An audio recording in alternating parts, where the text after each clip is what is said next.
is great because I'm constantly having sex in there. The Village is a temporary home to the world's most physically impressive, athletic men and women. It was important to the Olympic Committee to give them a comfortable, state-of-the-art area to each other's brains out while they're not competing. We have a pool where they can have a sex, a theater where they can have a sex. All these athletes are hot, horny, ready to go. Mm-hmm. They deserve the best.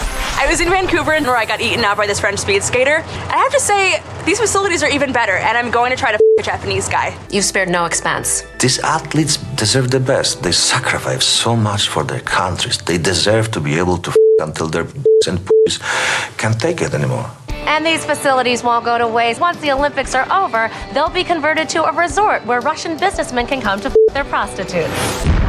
This is the Onion News Network. You can stick it to the man and big tech. Join our FTL social mastodon at social.freetalklive.com.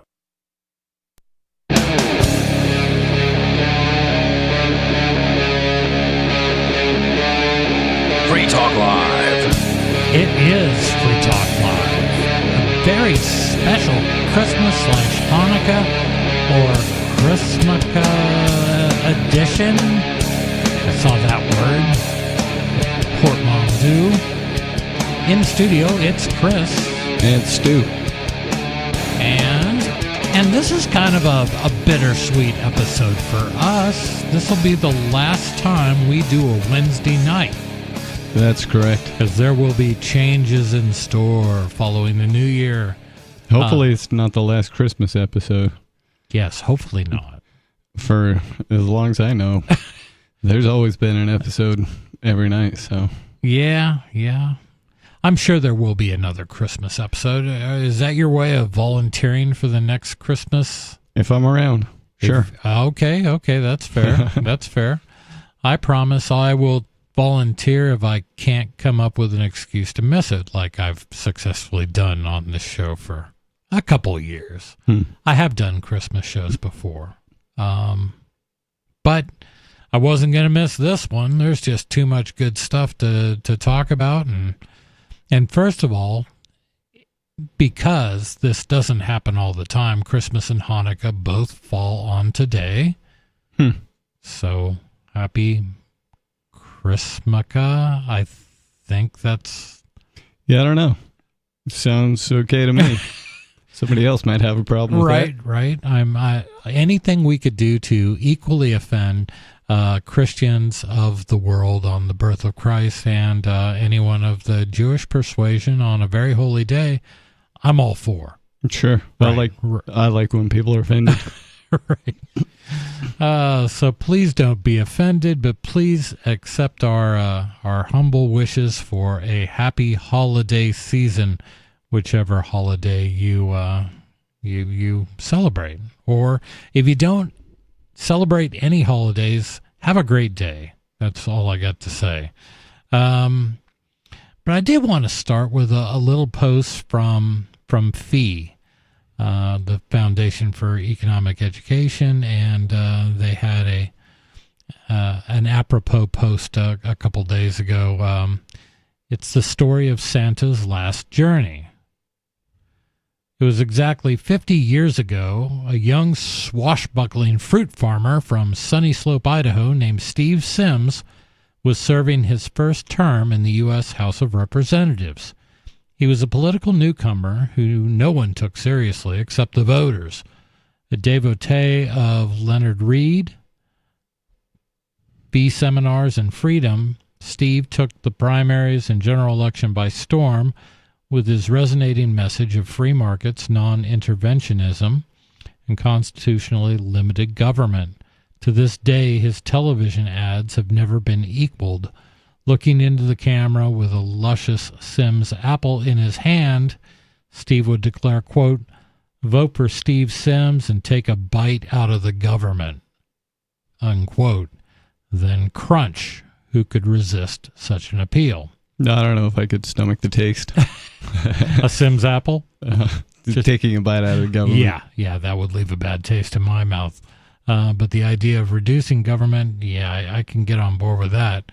Once elected, it was not long before this freshman upstart was challenging the sacred cows of big government, introducing bills that would abolish OSHA and open the delivery of first-class mail to private competition. My wife, Ann, and I, still in our early 20s, this is written by Roger Koopman, he's the one saying this, were privileged to serve on Steve's Washington staff at that time and handling some of his toughest constituent letters, all of which he signed with his trademark, "Yours for a Free Society" closing. I was all around, quote, scribe, unquote, and press secretary, kicking out news releases, weekly columns, floor speeches, and assorted commentaries on his favorite topic, liberty. In approaching Christmas, his newsletter was soon to go out to all district households, and we needed something special to keep with the seasons. Santa's Last Journey was just the ticket. Sprinkled with satire, the piece carried an important message about the unrelenting growth of government and the degree to which the federal Leviathan had reached its regulatory tentacles into every area of our private and business lives.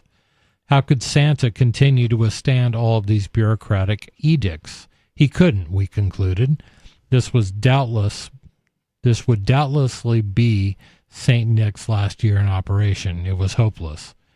It was long before our little ditty went viral, with congressmen using their own districts and various organizations reprinting and distributing it. The printing below was produced by Knott's Berry Farm, and I'm told was given out at their entrance gate. Reproducing this story 50 years later delivers an especially poignant message. It is just as relevant now as it was in 1974. None of the federal harassments Santa faced back have gone away. They have only grown more pervasive and more crushing of our liberties.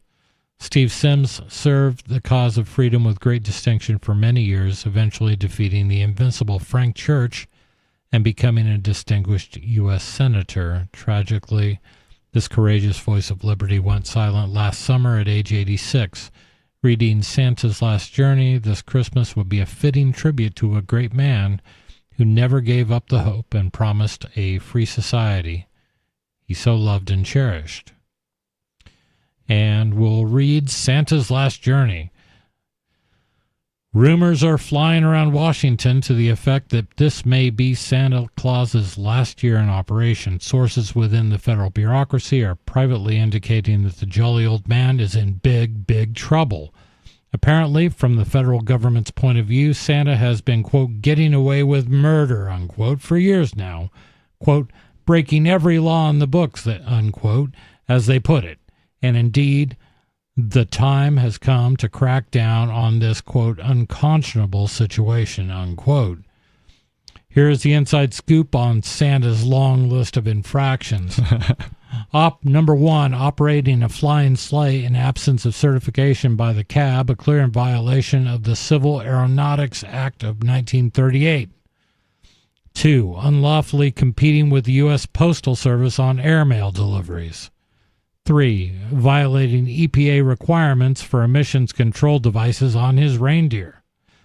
4, defying the Sherman Antitrust Act by maintaining a strict monopoly on his profession. 5, violating the Fair Labor Standards Act by failing to pay his elves the minimum wage or proper overtime benefits. 6, engaging in unfair promotional advertising designed to prey on the defenseless minds of children, a violation of the Federal Trade Commission's regulations. 7, failing to secure an ICC permit and an assignment of certified routes by the Interstate Commerce Commission.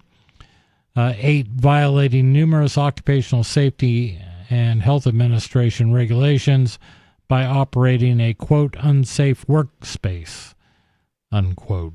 9, passing out candy canes and goodies not approved by the FDA. 10, ignoring the edicts of the Equal Employment Opportunity Commission and the Civil Rights Act of 1964 by failing to institute a quota system on his workshop based on race, religion, sex, and size. Too many elves, not enough giants. 11, making toys which have not been approved by the Consumer Product Safety Commission. 12, failing to declare the cookies and milk that are being put out for him as taxable income with the IRS. Well, of course. Of course not. 13, transporting firearms across the lines as Christmas presents. Dang it.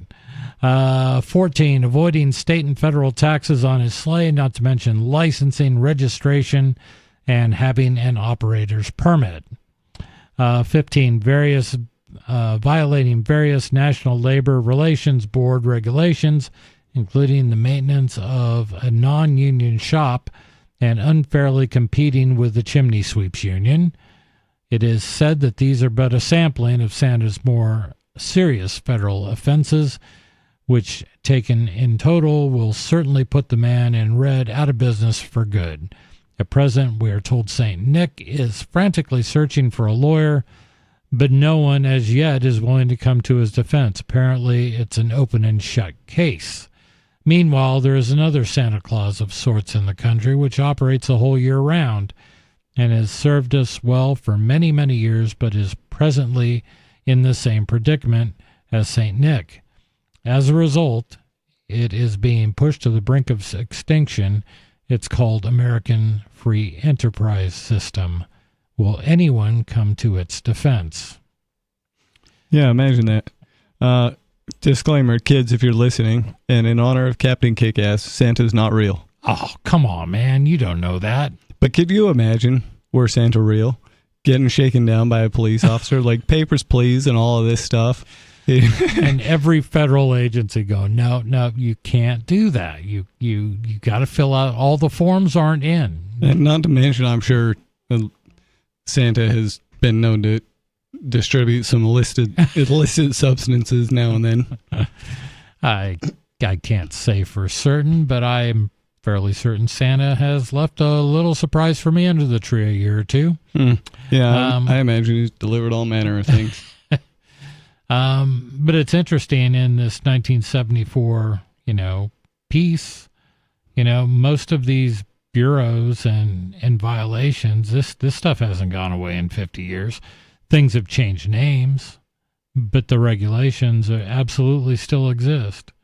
And a lot of things that he brought up in this, courts have ruled on, like various things related to labor law and the National Labor Board.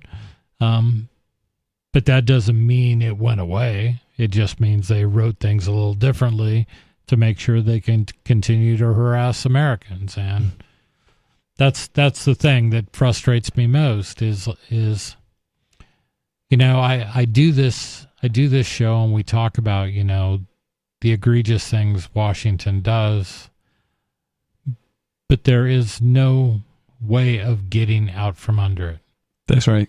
And even people who want to toe the line and don't want to cause any disturbances and they want to be good citizens, whatever that means, even they feel the pressure of it, and it's just not right. There's no justification behind it. Right. And we're at a tipping point to me as far as being a free society. I don't think we continue for too many years down this current path without the whole thing. What rights you may have left they're under fire every day.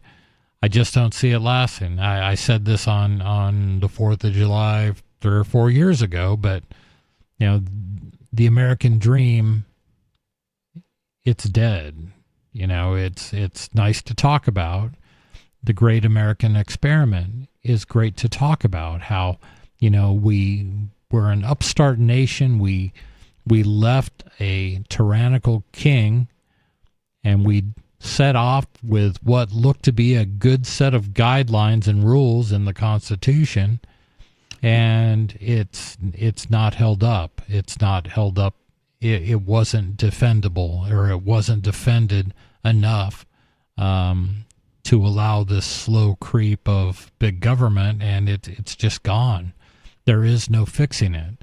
I wish Vivek and Elon all the luck with Doge, but they aren't lawmakers. They can suggest things, Yeah. And I hope that, maybe enough politicians will take these to heart. But I suspect Washington's going to look at everything that they produce, and Washington will make it impossible to make any meaningful change like Washington does. Well, yeah, and you have a lot of people that have this wild notion that if we could just go back to the Constitution, then like you could even go back to pre-Constitution, just the Declaration, and each state constitution is its own thing. Yeah. And we all just kind of agree with each other because we ought to, because trade is better than war. Yeah. And that was the original idea, and it only took a few years, and then you had this bureaucratic crap thrown in there. Right. It said we got to make alliances in your name and all kinds of stuff that I would never agree to. Yeah. And so much that comes out of Washington, average people would never agree to. They would never accept this.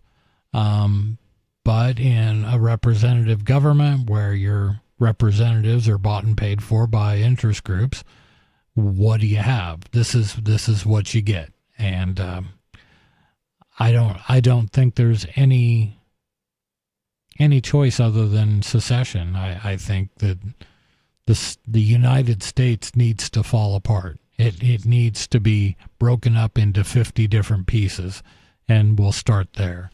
I don't know that 50 would be enough, but I agree.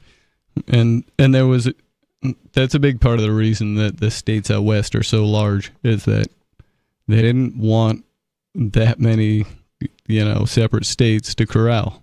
Right. The fewer states they had to corral, the easier it was going to be from a federalist point of view. Yeah. So you really ought to have about 300 or so states at this point, or plus. If you want actual representation. If you want actual representation, you probably have about like 30 million. Separate governments. Right. And if you tried to do things the way we've done it in the American system, you certainly can't have something like a California where one representative for every 700,000 citizens, something like that. Well, I'm sure they know each and every one of those people and what's in their heart, and absolutely, and has weighed all of the balance. Oh wait, no, they're just listening to who's got the bag of money. Yeah, and who has it gets to make the rules. I think that's the thing, and there is, I think, little chance of actual representation coming back and reworking things at a federal level. I mean, that takes a constitutional amendment. I mean, are they going to do that? I doubt it. We're going to go to the phones where we've got David in New Mexico. Awfully early for David. David, you're on Free Talk Live. Good morning, David. Yeah, awfully early because this ain't my call. I'm calling you later. You got no audio on YouTube. Did you know that? Merry Christmas. No. Yes, you're visible, but you're inaudible. Unless it's me. Could be me, but I don't think so. Chris is kind of old, and he's still kind of, slow on the dials and everything. Got all the dials where they're supposed to be. And I just haven't been trained on them yet. Just trying to be helpful. I can hear you on the audio feed on Free Talk Live. I haven't tried Odyssey to see if I can see you and hear you, but I can see you on YouTube. I can't hear you on YouTube. Turn up your radio. Your YouTube radio. Turn it up. No, I tried that. Yeah, I don't think you're. I don't think I can hear you on YouTube now. I don't think it's me, but I'll try again. So I'll talk to you later. Maybe you got it muted. All right, thanks for letting us know, though. Thanks, David. You're welcome. You going to call us back later then? I am. That'll be my real call. Okay, we may let that slip. I hope so. All right. Have a wonderful night. And Merry Christmas. Christmas, after all. You had better. Chrismukkah. It's both. Chrismukkah, whatever. All right. Yeah, whatever. Bah humbug. Bah humbug to you, too. Yeah, I mean, where do you even begin? I mean, the point is, it's impossible to fix. Yep. It's a broken system. Yeah, you need a new experiment, I think. I mean, we ran the experiment. It's okay. Empire took over. Let's do something else. Right. And that's what we did and they did back in the 1700s. They tried to work with the king. They really did. They tried to come up with a way that they would feel that they had some representation and things were fair. It didn't work out. And then they went to war. Right. And we're at a point where, I think this is the beginning of one of those periods where, okay, we've got a fresh start with a new president and all Republican majorities in the House and Senate. And a lot of people are seeing this as that opportunity to start over. What's going to happen when nothing changes again? Yeah. And yep, that's the way I see it. There's no way that man knows less than I do about history and things like that, considering the family he comes from. And he may talk like an average guy and whatever, but I'm pretty sure he's well informed about the full script, so to speak, for the WWE. Of course he is. Did you happen to see the movie The Apprentice? 2024 movie came out this year, I guess. No. But it was a fictionalized account of Donald Trump's early days to not being a politician, but just growing up in New York and New York real estate deals and stuff like that.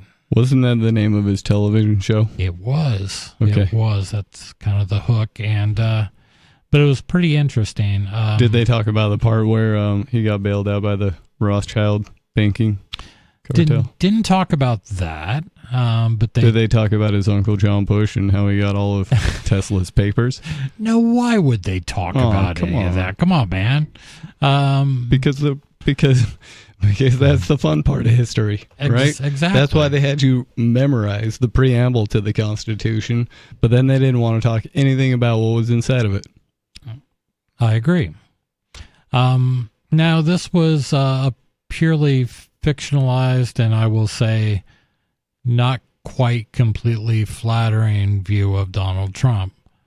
And, with him making a lot of jokes about, well, I could be in politics. I could do this stuff. And, yeah, I saw that clip of him on David Letterman where he's like joking about being president or whatever. If I did, I'd run as a Republican because those guys are idiots. Well, I can't remember what he said, but paraphrasing. Yeah, there was a lot of that. But one of his mentors, I don't have his lawyer's name on the top of my head. But one of his mentors was a very patriotic guy who kind of filled his head with this idea of, America is my first client. Everybody else comes a second, for this attorney. He was like, he had fought the U.S. government and everything. But he said, the U.S. government is absolutely what I support because it defends the rights of the people and I will fight for them. So he kind of put this patriotic view according to this movie, only a movie, in Donald's head, and some of that seemed to play well for him in running for positions of power. Are you talking about Roy Cohn? Yes, thank you. Okay. Yeah. 603-283-6160 is the number to call to get on the air. If you're calling on YouTube, you can't hear me anyway, so what the heck? This is Free Talk Live.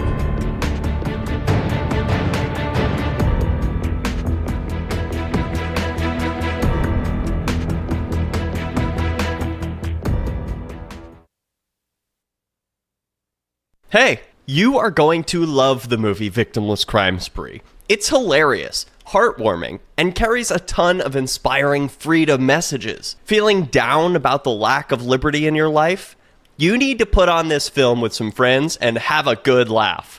It's a true story about me and my friends in New Hampshire living free, singing, dancing, and getting arrested. Of course, it's all on video, and the bad guys, the cops, judges, bailiffs, and sheriffs, they all play their part like it's out of a movie or something. You would think we scripted the whole thing, but it's real life. Go ahead and have a watch, and if it's been a while, have another look. I guarantee you'll notice things now that you didn't notice before. And the best part is that you're going to walk away feeling a renewed sense of your own power.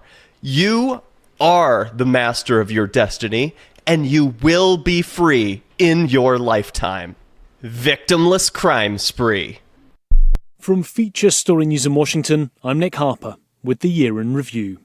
In the US, much of the year was dominated by politics. A presidential election in November saw Donald Trump win a second term in office. It was a stunning political comeback, with Trump becoming the first person in more than 120 years to return to America's highest office following a previous electoral defeat. Ever since Benji Heyer watched that win unfold on election night. History is being made here as a twice-impeached former Commander-in-Chief, a convicted felon, eyes up another term. The 78-year-old's remarkable night, indicative of a red wave nationwide, as Americans also voted to flip the Senate from the Democrats to the Republicans. Trump beat Democrat Vice President Kamala Harris, but up until July, his rival in the race for the White House had been the President, Joe Biden, who dropped out after a disastrous debate performance, questions about his mental acuity, and pressure from within his own party. Here's FSN's Jagruti Dave. Former US President Barack Obama has issued a statement calling Joe Biden one of America's most consequential presidents, as well as a dear friend and partner. He added Biden's actions show he's also a patriot of the highest order. These words were echoed by other Democrats, including former House Speaker Nancy Pelosi. Reports have emerged in recent weeks that Pelosi was one of the senior members of the party who was privately trying to persuade Joe Biden to stand down. Former President Trump survived 2 assassination attempts this year. The one in July at a rally in Pennsylvania left one spectator dead. As FSN's US correspondent Simon Marks reported at the time, the attack deeply unnerved the country. Donald Trump was in the middle of a rally talking about immigration, one of the key issues of his campaign, when the gunfire began. If you want to really see something that said, take a look at what happened.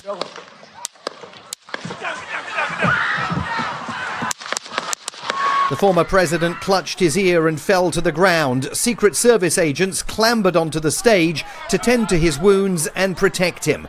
When he got up, blood staining his cheek, he fist-pumped the air and mouthed the word fight to his supporters.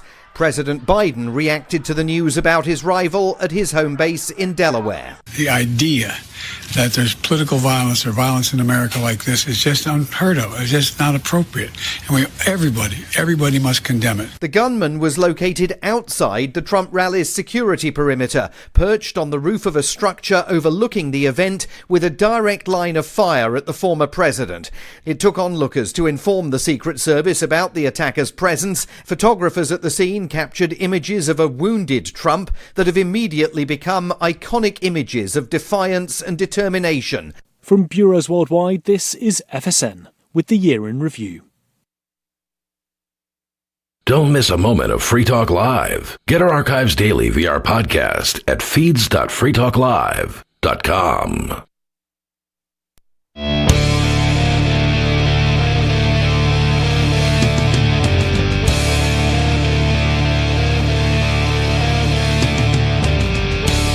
It is Free Talk Live. 603-283-6160 is our number. That's the number to call. That's the number to take control of the airwaves. You can bring up anything you like. It's Christmas. It doesn't even matter that it's Christmas. That's what Free Talk Live is about. This is the one show in America where you control what we say or what we talk about. We're going to say what we're going to say, but you get a chance to join in and experience a little freedom of speech. This is a crazy thing. But yeah, we celebrate it and we defend it. And you know, I was on the listening end of this show for a lot of years, and I probably only called 4 or 5 times. And they were okay calls, but I should have called far more often. And I felt like I should have called far more often. And if you were out there and listening and think you should call, you should definitely call. Absolutely. We're going to go to the phones where we got Beaverton, Oregon. Beaverton, you're on Free Talk Live. It's your boy. Are you guys just oblivious to invasion risk? You know that there are bigger governments out there that can consume smaller states. Yep. Okay. Why don't you go start your free state project I'm on giving the you border a of minute. Ukraine? So go ahead. Continue with your rant. Well, you just interrupted me, so reset that minute. Why don't you go start your free state project on the border of Ukraine and try your open border project to Putin's tanks? How about that?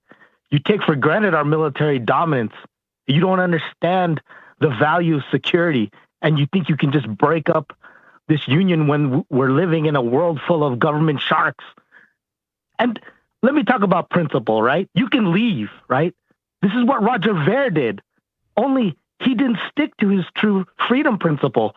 He passed up according to his inculpatory emails, he passed up the opportunity to be stateless. He passed it up. He went to be a slave of St. Kitts. He chose that. Got to be a minute by now. It is a minute. Hey, do you celebrate Christmas? For security. Do you celebrate Christmas, or do you celebrate Hanukkah or anything today? Yeah, I'm already finished. No, but do you celebrate this day? Yeah, I'm already in Asia, so it's tomorrow already. Okay. So do you celebrate Christmas, or do you celebrate Hanukkah, or do you celebrate something else, or? Only out of custom. Which one? Not because I'm. Do you have a point? Do you want to address what I said? No, I just wanted to wish you a Merry Christmas or a Happy Hanukkah. Can't even stick to your principles, right? Even Roger Ver is more. You could agree, Roger Ver is more principled than you guys, right? Absolutely, whatever you say. Thanks for the call. No, I just wanted to wish him a happy Hanukkah, Merry Christmas, or something. He got a minute of rant. Have a joyous holiday, Skeeter. Exactly. So we were briefly talking about. Actually, there is something I want to talk about after we got rid of that. A longtime listener. That's bad. A longtime listener of this show, Bad Slave, has passed away. I heard that just a few moments ago, and yes, I'm sure longtime listeners have heard Bad Slave call in for years. I know I enjoyed many of his calls. Yeah, and back when I was on with Daryl W. Perry, I mean, we used to take a call from Bad Slave almost every night. I've missed him because he hasn't called in since I've been back on, and it's always been in the back of my mind, and I was very sad to hear of his passing. He was a good guy. Yep. So Bad Slave, wherever you are, you're missed, and I'm sure you're giving, wherever you're at, you're giving them hell. Yep. Cheers, Bad Slave. Right. Cheers from both of us. We were talking briefly about the movie The Apprentice, which was a biopic of Donald Trump and in his earlier years. It kind of went from him working for his father in real estate, like collecting rents and stuff like that, up through him getting involved with people of power. And one of the first people, according to this, that he met was Roger Cohn. Not Roger Cohn, Roy Cohn, and coincidentally Roger Stone also at the same time. I think Roy Cohn introduced him to Roger Stone. But yeah, I had brought that up, and Stu quickly said, Roy Cohn. I know that he went to some very elite schools and would have had a very proper education as opposed to the one that the rest of us got. And should have a fairly good idea of what's going on in the world from a larger viewpoint. He, and everything I know about Roy Cohn is basically what I've read on Wikipedia and what I saw in a movie that was supposedly about him. He seemed to be very well connected. He seemed to know a lot of people in power.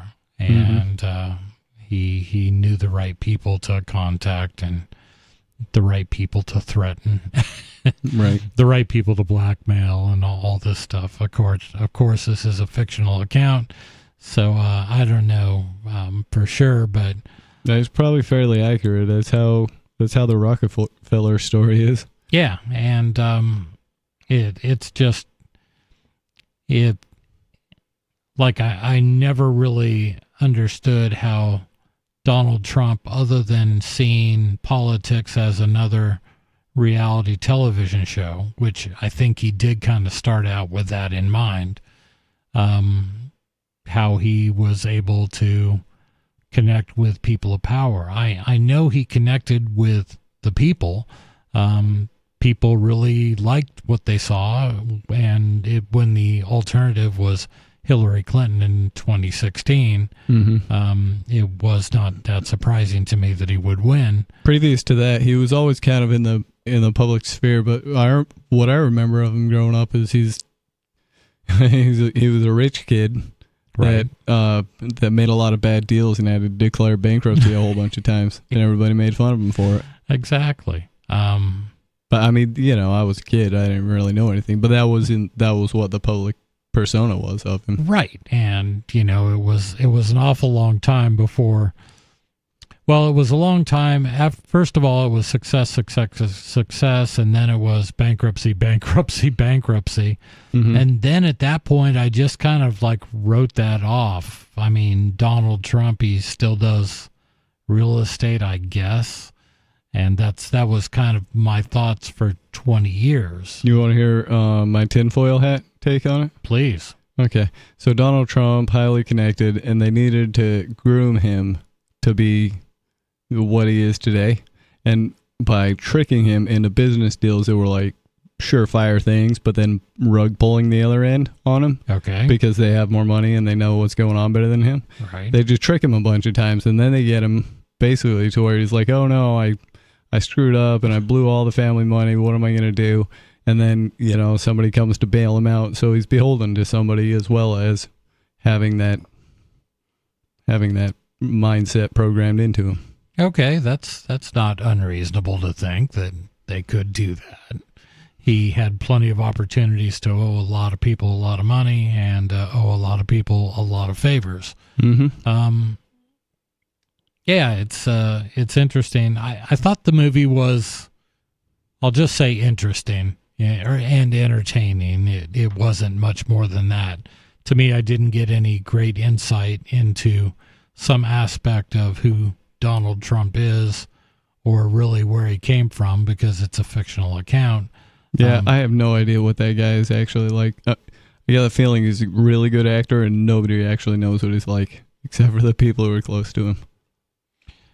I think you're probably right, and I don't even know if his family does. I mean, maybe his son. Yeah, he's got to let her down in front of some people. Right. Changing gears, Javier Milei is up to things again. Doge inspiration Javier Milei says he'll reform Argentina's tax system to have no more than 6 taxes. This is an article coming from Business Insider. Now, 6 taxes sounds like a lot of taxes. Yeah. Well, I mean, if you're an employee, they got 5 lines, so that means they could fill in one more, right? Right. But that's at one level. Yeah, that's not counting. That's very surface level.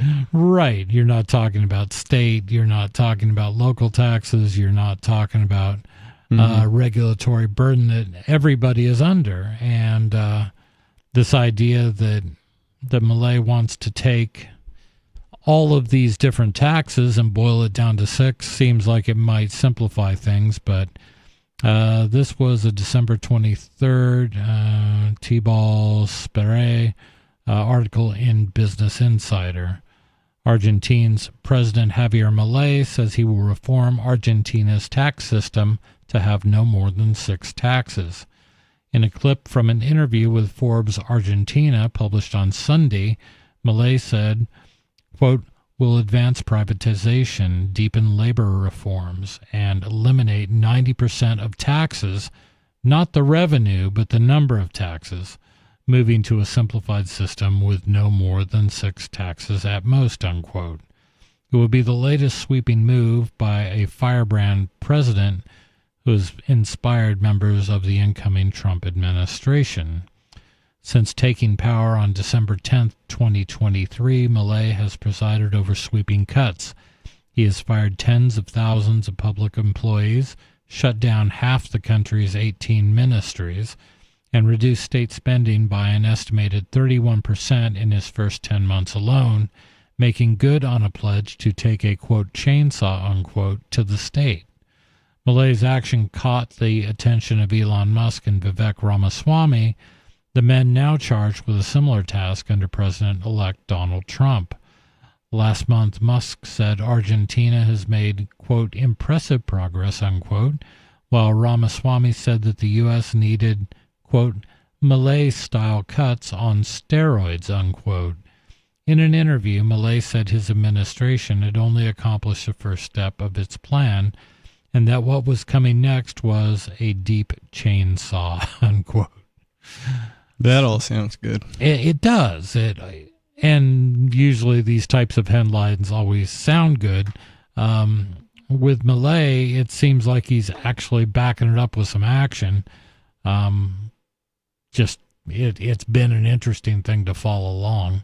Mm-hmm. Milei added that his administration has so far only implemented a quarter of the reforms it wants to pursue. Quote, Argentina's latest economic figures suggest the country may be turning a corner after struggling economically. They've been struggling economically for 20 years, and more than that. I mean, I remember seeing the headlines out of the Peronistas talking about, we know what we're going to do when we get back in power. We're just going to print all the money we need. Mm-hmm. And that was by a female vice president 15 years ago. And she ended up being president. I can't remember her name. But as a result, Argentina had sky high and hyperinflation at times. Argentina's inflation rate dropped from 25.5% in December 2023 to 2.4% in November 2024. However, unemployment rose to 6.9% in Q3 from 5.7% in the same period last year. So, yeah. Economic activities, meanwhile, grew 3.9% in Q3 compared to Q2. And this all goes to what Milei was saying in the very beginning.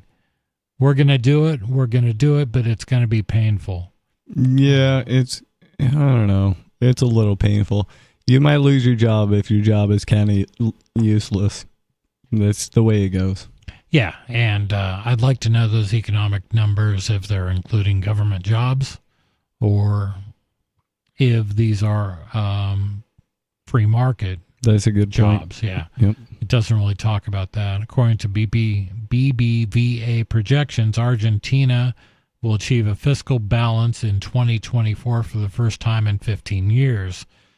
It also said that it expects Argentina's GDP to rebound strongly next year from 3.8% deficit in 2024 to 5.5% in 2025, driven by investments in private consumption. However, Facundo Najamkas, director of Opinia Argentina, a political consultancy firm, told Reuters this month the Milei's cuts have ignited a major recession, and according to Argentina's statistics agency, the country's poverty rate rose to 52.9% for the first half of 2024, the highest rate in 30 years. So it's not all rosy story. But this is, I think, exactly what he was talking about when he said it's going to hurt. Speaking at an event in Argentina's Chamber of Commerce and Services last month, Milei said the recession was, quote, over after the country had gone through, quote, a difficult period of effort and pain, unquote.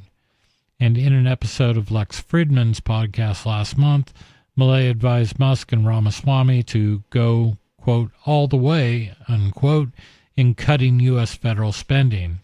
Reaction to Milei's latest interview on X, where he talked about eliminating the tax, Musk wrote one word: impressive. So I don't know.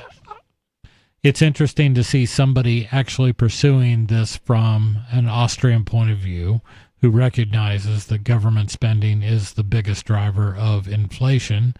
And to me, it kind of harkens back what we had before we had a Fed.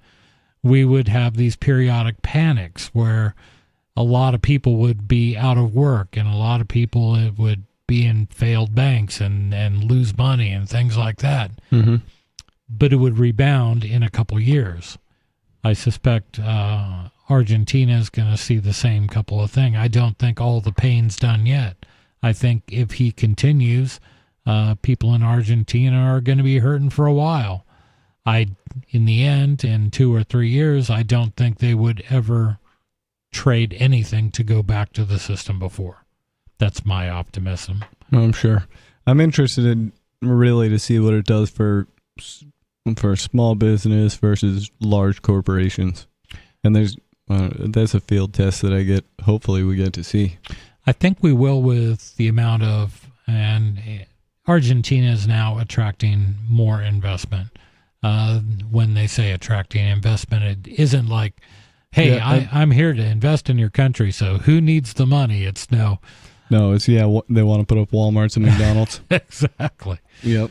So even if that's the case, if it brings up, lower class and middle class people, that's not a win. That's not a win. That is a win. It will be a big win for the big corporations to go in. Mm-hmm. But if you suddenly have all this investment by big corporations, then you're going to see growth in small businesses. I don't think Milei has indicated any obstacles to small businesses. Know what I mean? He has right. Some of the agencies he's just completely axed. Mm-hmm. And there is something about, for every law, I think they have every law you pass, you have to repeal like 3 or 4 or 5 or some number. Really? Yeah. For every law that gets passed, you have to cut X number of laws or regulations or something like that. I always like that approach. And if it makes it easier for money to flow in, then that money will inevitably end up benefiting everybody. I'm not one who's completely opposed to big, huge corporations coming into a country and bringing a lot of investment in there. Well, they just, I don't know. They make the shopping experience bad is the only thing I have against it. And so I'm wondering, and it doesn't need to be that way. The only reason it's that way around here is that you can't afford to compete with these guys because of regulation, right? Specifically. Yeah. The bureaucratic burden is way too high in this country. I could sell way better tacos than Taco Bell. Yes, you keep teasing me with that. When are you going to do it, man? As soon as they'll let me, I guess. Right. But it's really hard to start and operate any small business in most parts of the country. It's and that's mostly the fault of Washington. We don't have small businesses because we have all the bureaucratic overhead that everybody has to pay for, and then you have some states that take it and mount even more on top of it, mostly the blue states. But red states are just not that much better. I mean, they want to talk about how, if we just get rid of the Democrats and if you get Republicans in control of everything, you'll just get a different group of money involved in the process that will still not benefit small businesses. It's real simple how you support small businesses. You do away with regulation. Right. You do away with the overhead of doing business in your state.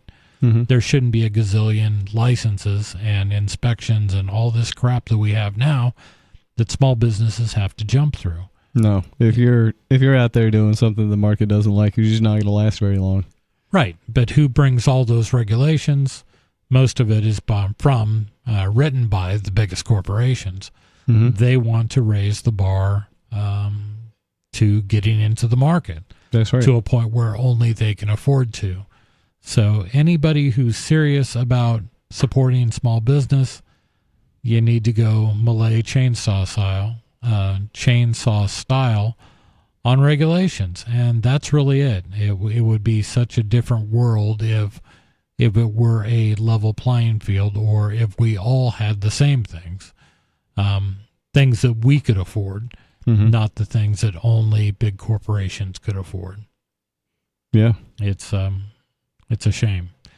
603-283-6160 is the number to call. Give us a call. Let us know what your thoughts are on Malay, on Argentina, on the burdens that small businesses go through in the United States with our free economy. Don't you love hearing that one? Oh, yeah. Such a free market. And I'll share you some horror stories with what it's like to try to comply with Washington and the state and everything else, because I have to do it every day. It's ridiculous. Yeah, I don't know. Malay's biggest move, if he cut the number of cabinets in half, that would be a good start. And we went through this exercise when we were looking at Trump's picks, and we talked about which ones we could do without, and you, me, and Riley pretty much couldn't come up with one that we really felt we needed. Yeah. So I think we were like at 98% of all agencies. And I remember I was arguing that having a Secretary of State could be a possibly good thing, but I couldn't even sway Riley and Stu on that one, not convincing them to get behind that. They were like, nah. No. Oh, man. I mean, historically anyways, Woodrow Wilson's Secretary of State was basically useless while he listened to, Edward Mandell House the whole time, who was not a cabinet appointee of anything. In fact, he turned down a cabinet pick spot. And who was he? Because he felt like he could be more effective if he was just some guy. He was a self-titled colonel. Like, he never served in anything that would earn him a colonelship, but he called himself colonel, and so other people referred to him that way. And he was the guy that had the ear of Woodrow Wilson for his entire presidency, and probably was at least half at fault for getting us into the war. Look him up. I will indeed. 603-283-6160 is the number to call. This is Free Talk Live.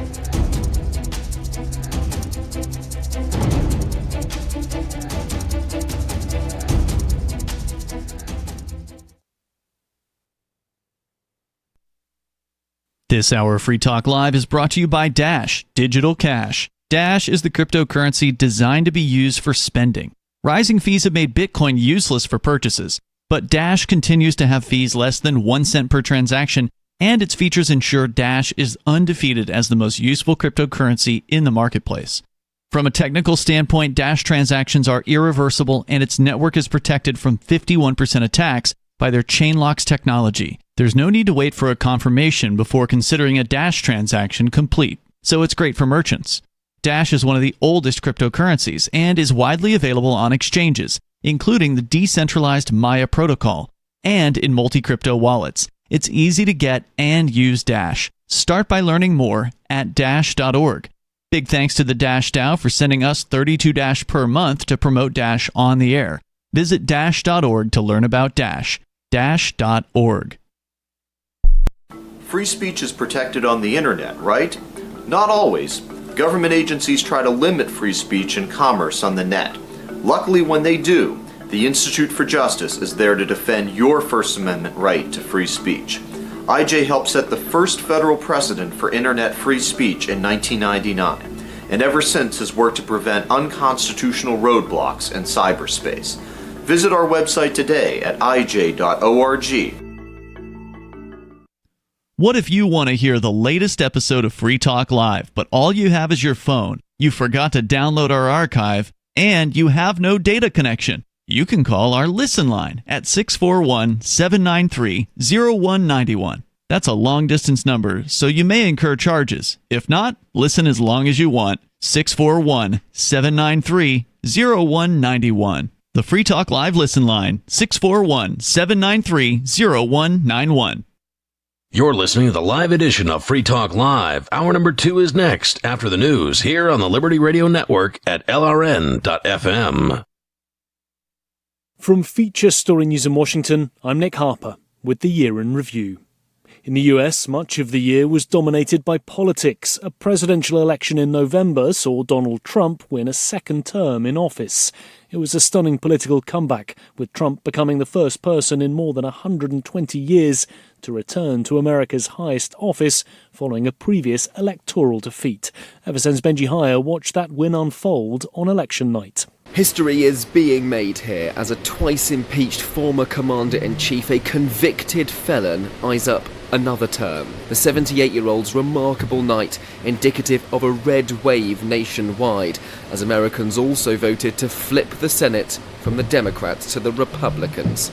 Trump beat Democrat Vice President Kamala Harris, but up until July, his rival in the race for the White House had been the President, Joe Biden, who dropped out after a disastrous debate performance, questions about his mental acuity, and pressure from within his own party.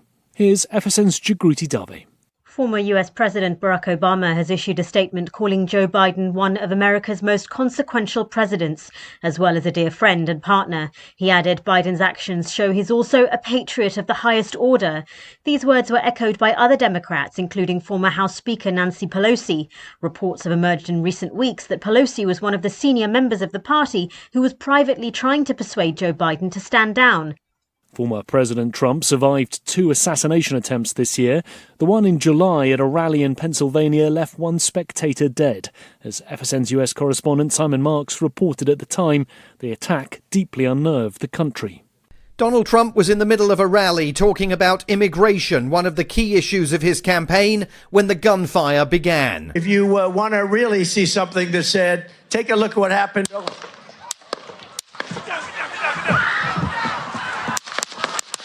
The former president clutched his ear and fell to the ground. Secret Service agents clambered onto the stage to tend to his wounds and protect him. When he got up, blood staining his cheek, he fist-pumped the air and mouthed the word fight to his supporters. President Biden reacted to the news about his rival at his home base in Delaware. The idea that there's political violence or violence in America like this is just unheard of. It's just not appropriate. And everybody must condemn it. The gunman was located outside the Trump rally's security perimeter, perched on the roof of a structure overlooking the event with a direct line of fire at the former president. It took onlookers to inform the Secret Service about the attacker's presence, and there are enormous questions for Secret Service officials about why the rooftop location was not locked down and secured.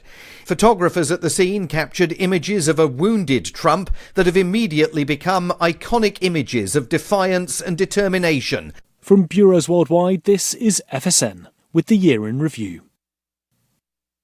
The Israel-Hamas conflict intensified this year in Gaza, while Israel also carried out strikes against Hezbollah in Lebanon. Israeli forces killed Hamas leader Yahya Sinwar, the architect of the October 7, 2023 attack, and assassinated the group's political leader Ismail Haniyeh in Iran, as FSN's Asia correspondent Neha Punier reported. Ismail Haniyeh was reportedly killed in Tehran as per Iran and Hamas. Hamas says he was killed along with a bodyguard in what it described as an Israeli raid on his residence. Haniyeh was reportedly in Tehran to attend the inauguration of Iran's new president. Iran is a close ally of the Palestinian militant group. In other global news, Syria's Bashar al-Assad's regime was toppled in December, ending 50 years of his family's rule. Kremlin critic Alexei Navalny died in a Siberian prison, while in August the US and Russia carried out its largest prisoner exchange since the Cold War. 3 Americans were released, including Wall Street Journal reporter Evan Gershkovich and US Marine veteran Paul Wieland, as FSN's Daria Bundarchuk reported from Moscow. Moscow handed over 16 foreign and Russian nationals accused of espionage and other actions it qualified as undermining the country's security. Many of them are journalists and activists. They were pardoned by Putin's secret decrees in the last days of July. Among the released prisoners are Americans Evan Gershkovich, Paul Whelan, and other foreign citizens Rico Krieger, Dmitry Voronin, Patrick Sherbel, and Herman Moses. The Kremlin also released prominent Russian political activists. In exchange, Moscow received Russian citizens jailed over spying and fraud, in particular Vadim Krasikov, dubbed the FSB killer. Daria Bondarchuk, Moscow. And that was the year in review. That's Feature Story News. Nick Harper reporting. I'm getting joined by Ellie Granderson. She's going to put a feminine scope on these lace kerchief starbuggers and give us her lady opinion. Ellie? Hi, Joe. You know, it riles me up every time you walk in here, Ellie. You set my blood to dancing with all your pillowy parts. Oh, stop it, Joe. Now give it to me, no fimble famble, Ellie. When we start dusting these rocket boys' lily white bottoms with baby puff? Joe, since the end of the Cold War, NASA has basically functioned as a giveaway to the American aerospace industry, wasting trillions of taxpayer dollars every year on extravagant programs with no tangible benefit. Finds a plum to look at, all the sense of a badger to boot. Joe. Now I've been thinking on, I got these three little chickens pecking on my head will save NASA some coin.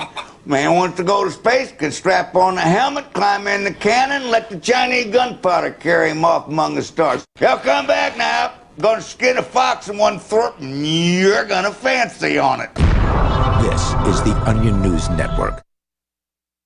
We're still not sure why you'd want to watch, but our video feed is streaming nightly for free at cam.freetalklive.com.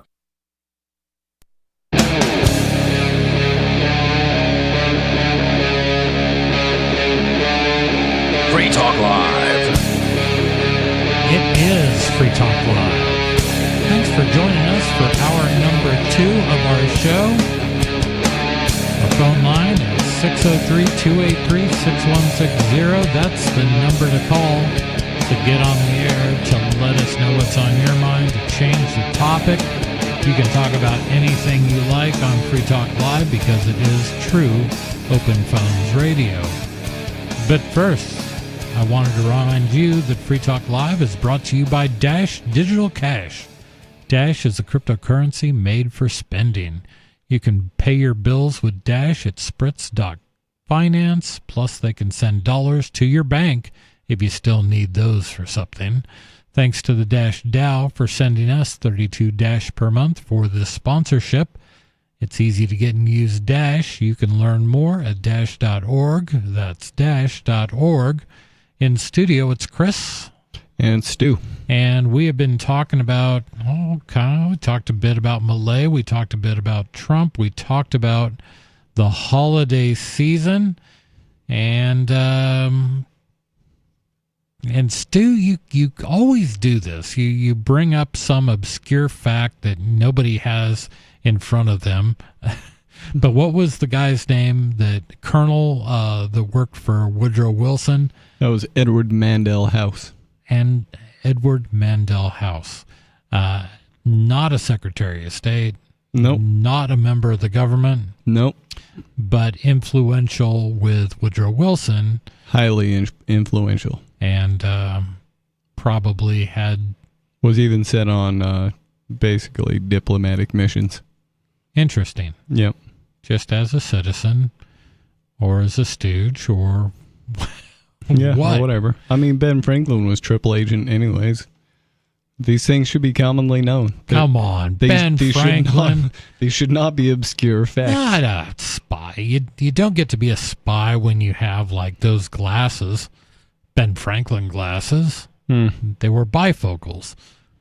Yeah.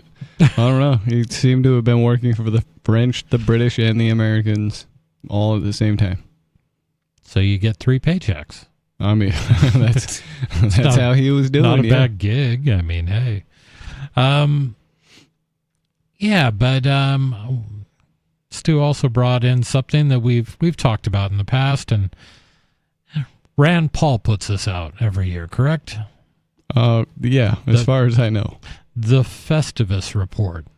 So the Festivus, if you don't know, is a reference to a show that some of us old timers liked called Seinfeld, where one of the characters decided they needed a Festivus for the rest of us, which was because they didn't fit into Christmas or Hanukkah or any of the other seasonal holidays, and so they wanted to have several events like the airing of grievances and the feats of strength, and it was a good time. Oh, that's good. But this is Rand Paul's airing of financial grievances with the government.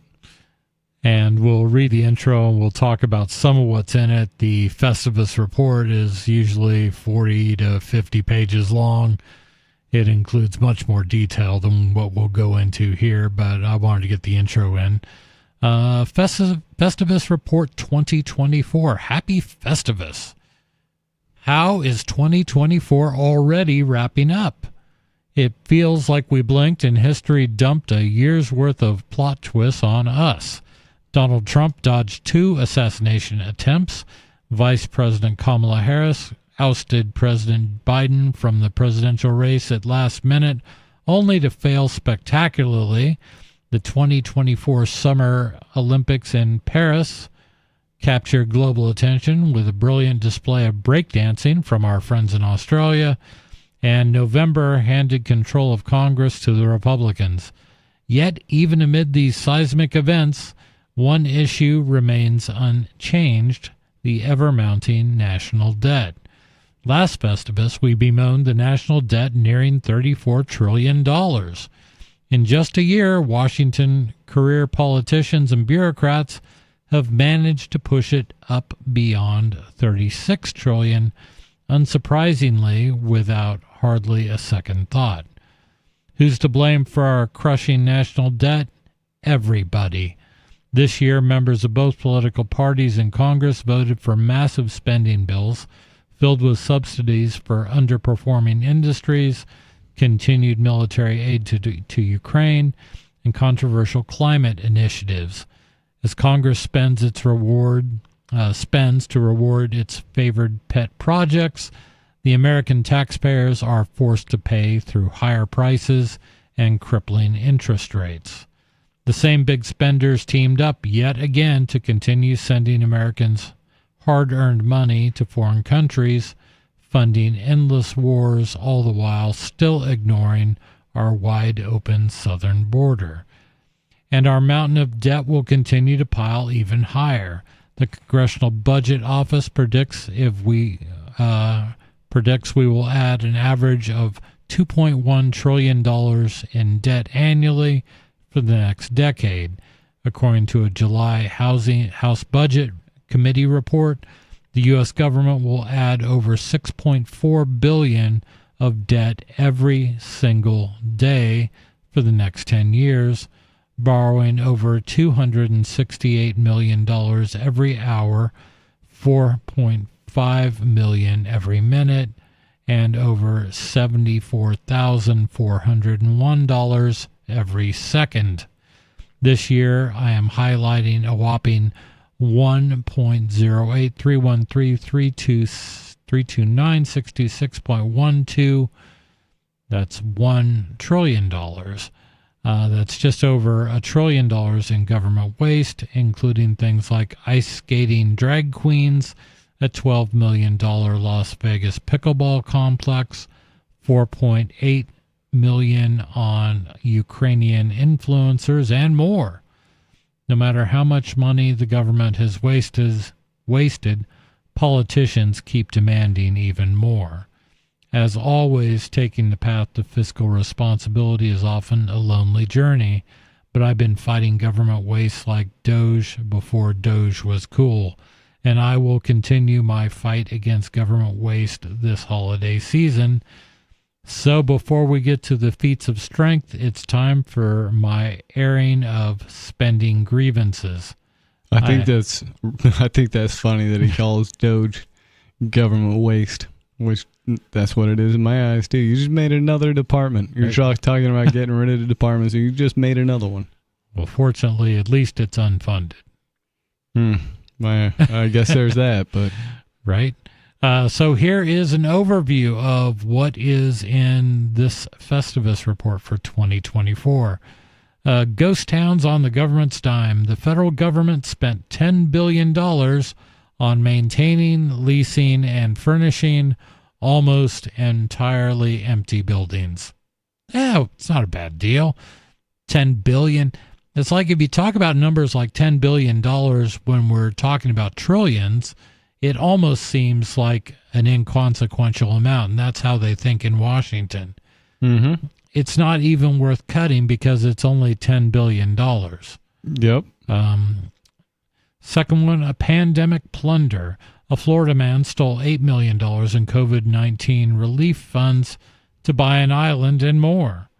Your tax dollars at play. The Department of Interior spent $12 million on a Las Vegas pickleball complex. Pickleball. You ever play that? Nope. Me either. I don't know. It seems to be popular, but I wonder if that's just like somebody's trying to make it popular and nobody actually plays this. It's been around for a long. I think there is a newfound popularity amongst boomers and maybe millennials. Also, I'd like to express my shock and horror at the $10 billion spent on renting empty buildings. What is going on? Well, it's only $10 billion. I mean, but these are empty buildings. They're empty. And this is the kind of stuff I hope Doge goes after. I hope Doge at least brings it up and Rand Paul is not the only one pointing these things out. Yep.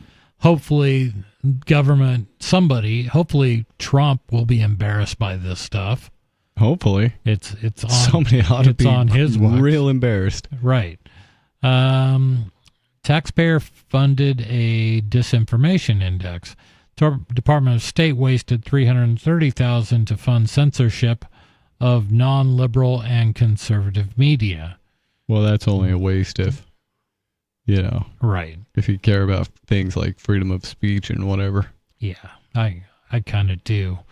Snack attack. The Department of Health and Human Services awarded a $2 million grant to study kids looking at Facebook ads about food.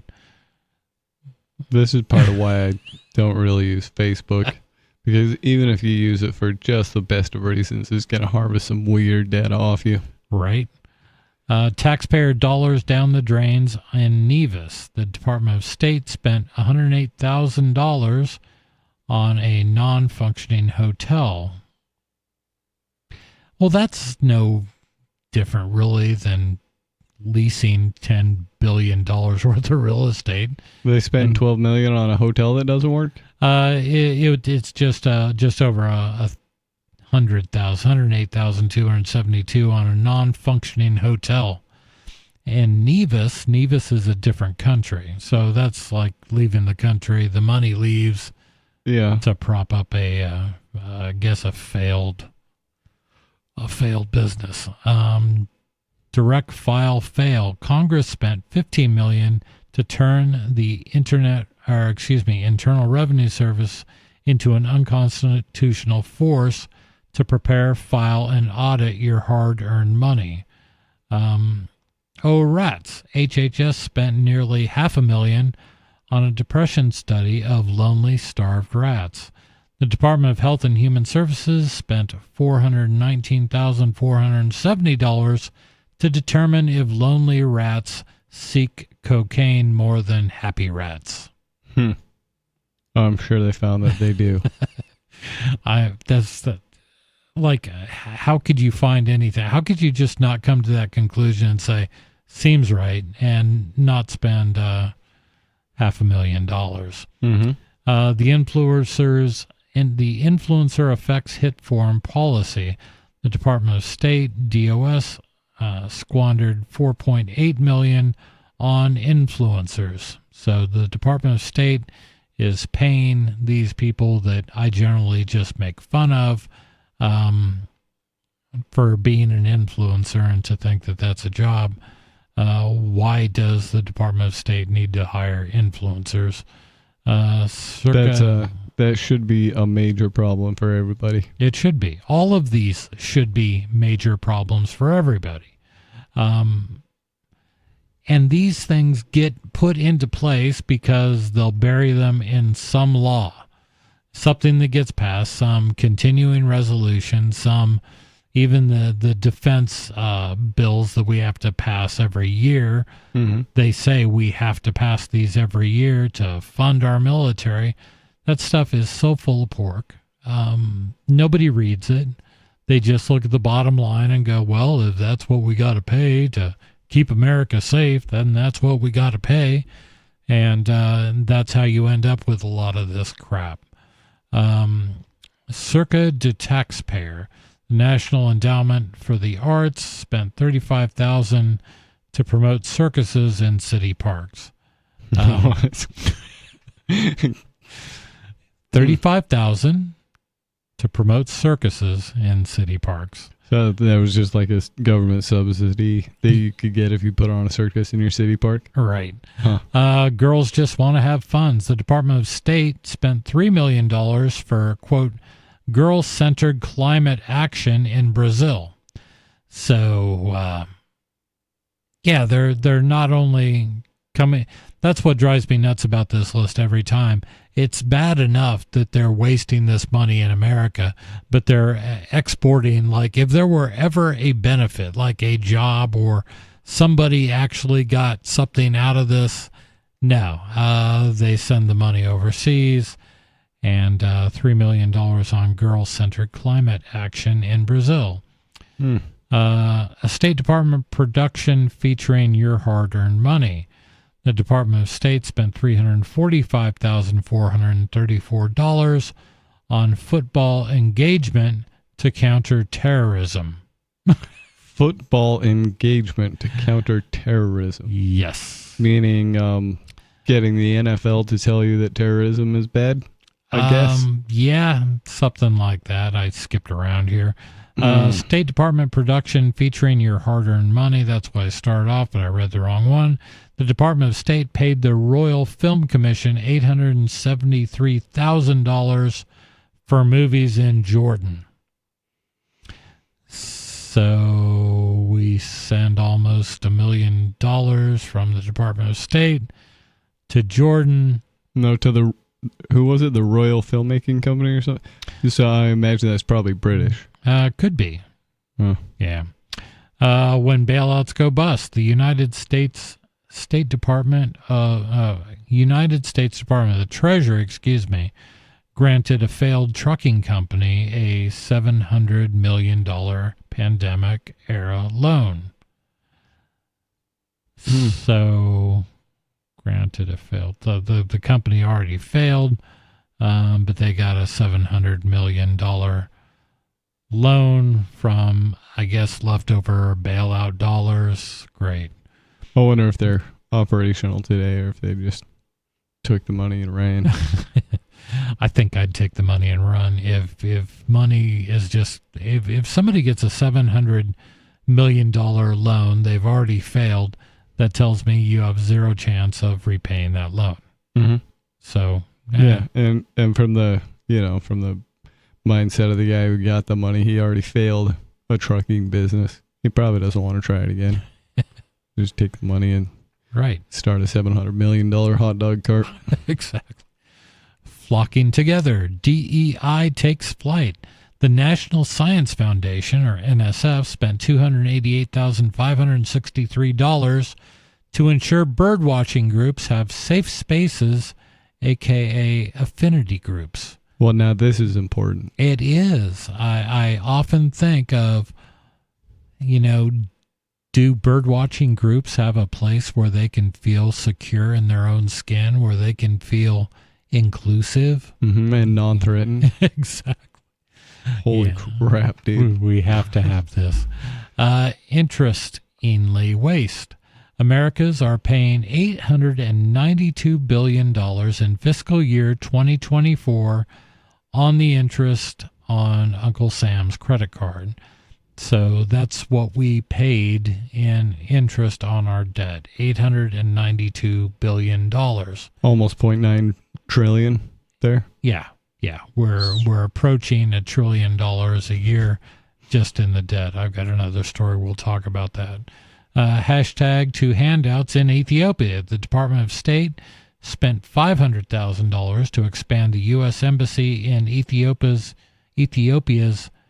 hashtag U.S. Invests in Ethiopians social media campaign to a larger national public relations campaign. So there we go. We've expanded a social media campaign in Ethiopia to a much larger one. So. Oh, that's good. So the people who can walk the 20 miles down to the library where they have internet will, I'm sure, enjoy the benefits of this. I'm all for empowering Ethiopia and the people that live there, but I don't think that's going to do much for them. This one I'd like to dig into. Bibbidi bobbidi boo, there goes your tax dollars too. The federal government spent $7,026,689 on various magical projects. Magical projects. Magical projects. Hold on, I gotta find this one. Yeah, I'm wondering how they define. I'm wondering all kinds of things about this. How do you define magical? And what are they hiring magicians? We're getting to it. Hold on. Okay. Behold, dear taxpayer, your hard-earned money is disappearing faster than you can say, quote, 3-season podcast series exploring how magical beliefs and predictions and practices have evolved in the United States from the early 1600s to the present. Okay. Thanks to the visionary minds at the National Endowment of the Arts, NEH, in cooperation with the University of North Carolina at Charlotte, we can revel in the mystifying podcast, quote, Magic in the United States, unquote, for the astonishing price of $388,863, you can now enjoy the 6-episode per season deep dive into magic. Unfortunately, this isn't the kind of magic that will fix our roads or lower our taxes, just the usual bureaucrats making your money disappear with a wave of their hands. When it comes to solving the 21st century problems, there's nothing more relevant than witches, shamans, and some guy waving a wand somewhere in colonial New England. Each episode promises to take us on a historical roller coaster through the spells, superstitions, and magico-religious movements of America's history. More magical examples of ways to note: the Institute of Museum and Library Services awarded $250,000 to the American Museum of Moving Image to update its exhibition on, quote, magic lantern shows and Nickelodeons, unquote. The National Science Foundation awarded $94,006 to study, quote, to study the magic school bus. The last trick we'll reveal is to study it. So basically somebody put $100,000 in their pocket to sit there and watch the entire series of the Magic School Bus. They may have had to read the book too. Oh, so yeah. The last trick we'll reveal is a mind-boggling $6.2 million from the Department of Defense on a Magic City Discovery Center. We should limit the federal government's involvement in cultural and educational affairs overall. Cutting government-funded, magically inspired project is a great place to start. No argument there. Yeah. I just that was a catchy, the bibbidi bobbidi boo. That kind of caught my attention. 603-283-6160. That's the number to give us a call. Let us know what's on your mind. Is Rand Paul way off? Are we not blowing enough money in Washington? Do we need to waste even more? If you need government to make roads, man, with how much you're paying, those roads ought to be smooth as glass. They should be magical. This is Free Talk Live.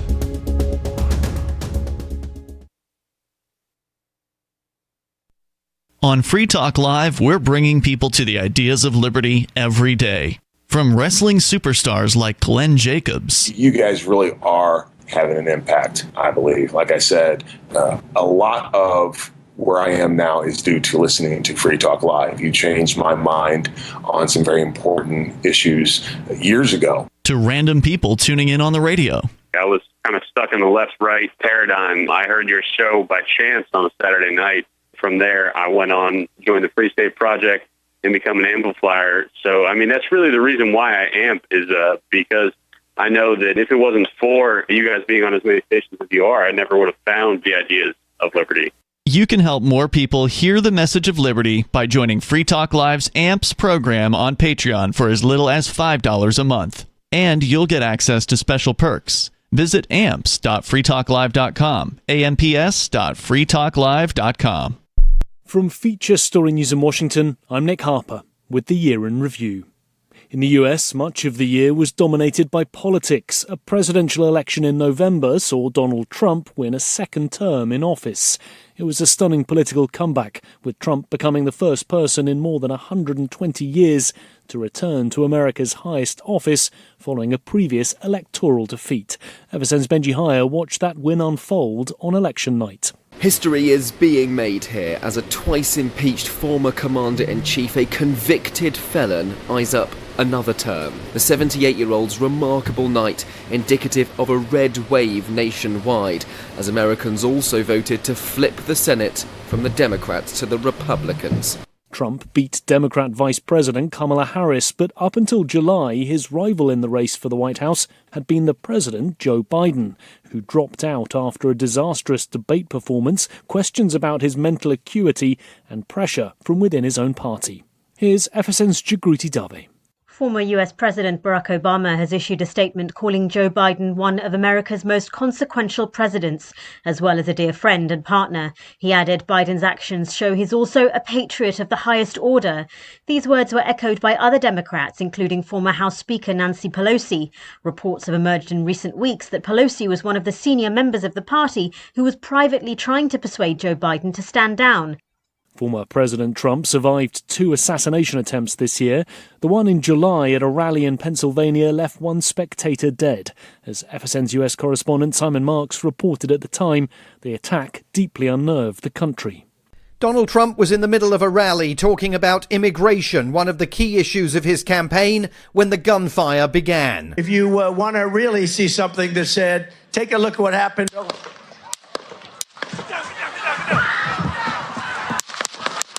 The former president clutched his ear and fell to the ground. Secret Service agents clambered onto the stage to tend to his wounds and protect him. When he got up, blood staining his cheek, he fist-pumped the air and mouthed the word fight to his supporters. President Biden reacted to the news about his rival at his home base in Delaware. The idea that there's political violence or violence in America like this is just unheard of. It's just not appropriate. And everybody must condemn it. The gunman was located outside the Trump rally's security perimeter, perched on the roof of a structure overlooking the event with a direct line of fire at the former president. It took onlookers to inform the Secret Service about the attacker's presence. Photographers at the scene captured images of a wounded Trump that have immediately become iconic images of defiance and determination. From bureaus worldwide, this is FSN with the Year in Review. You can help spread the ideas of liberty with our Patreon for just $5 per month at amps.freetalklive.com.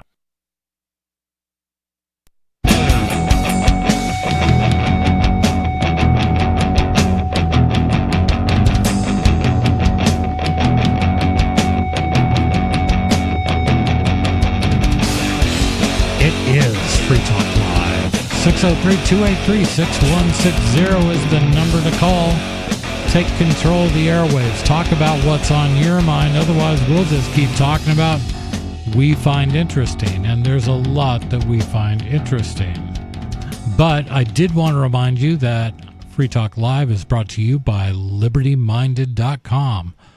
Official Free Talk Live gear like t-shirts and hoodies are available at LibertyMinded.com. Plus, you'll find a unique collection of cool and funny liberty-oriented clothing at LibertyMinded.com. That's LibertyMinded.com. Did you hear that? LibertyMinded.com. LibertyMinded.com. Yeah, go there and get some good shirts and hoodies and stuff. And dress to success. That's what you want to do. we are going to go to the phones where we've got a wireless caller. Wireless caller, you're on Free Talk Live. Hey, this is the real McCoy calling from Colorado. Hey, man. How you guys doing? Merry Christmas. And Merry Christmas to you. To you as well. Yeah, so I wanted to call in, and I don't know if you guys know about this, or if you have more information about it, but I've noticed that there's this libertarian pipeline between Colorado and New Hampshire. I'm wondering if you guys can explain that. So I know people here in New Hampshire that came from Colorado. Lily Tang Williams, she was out there for a number of years. I'm sure there's more.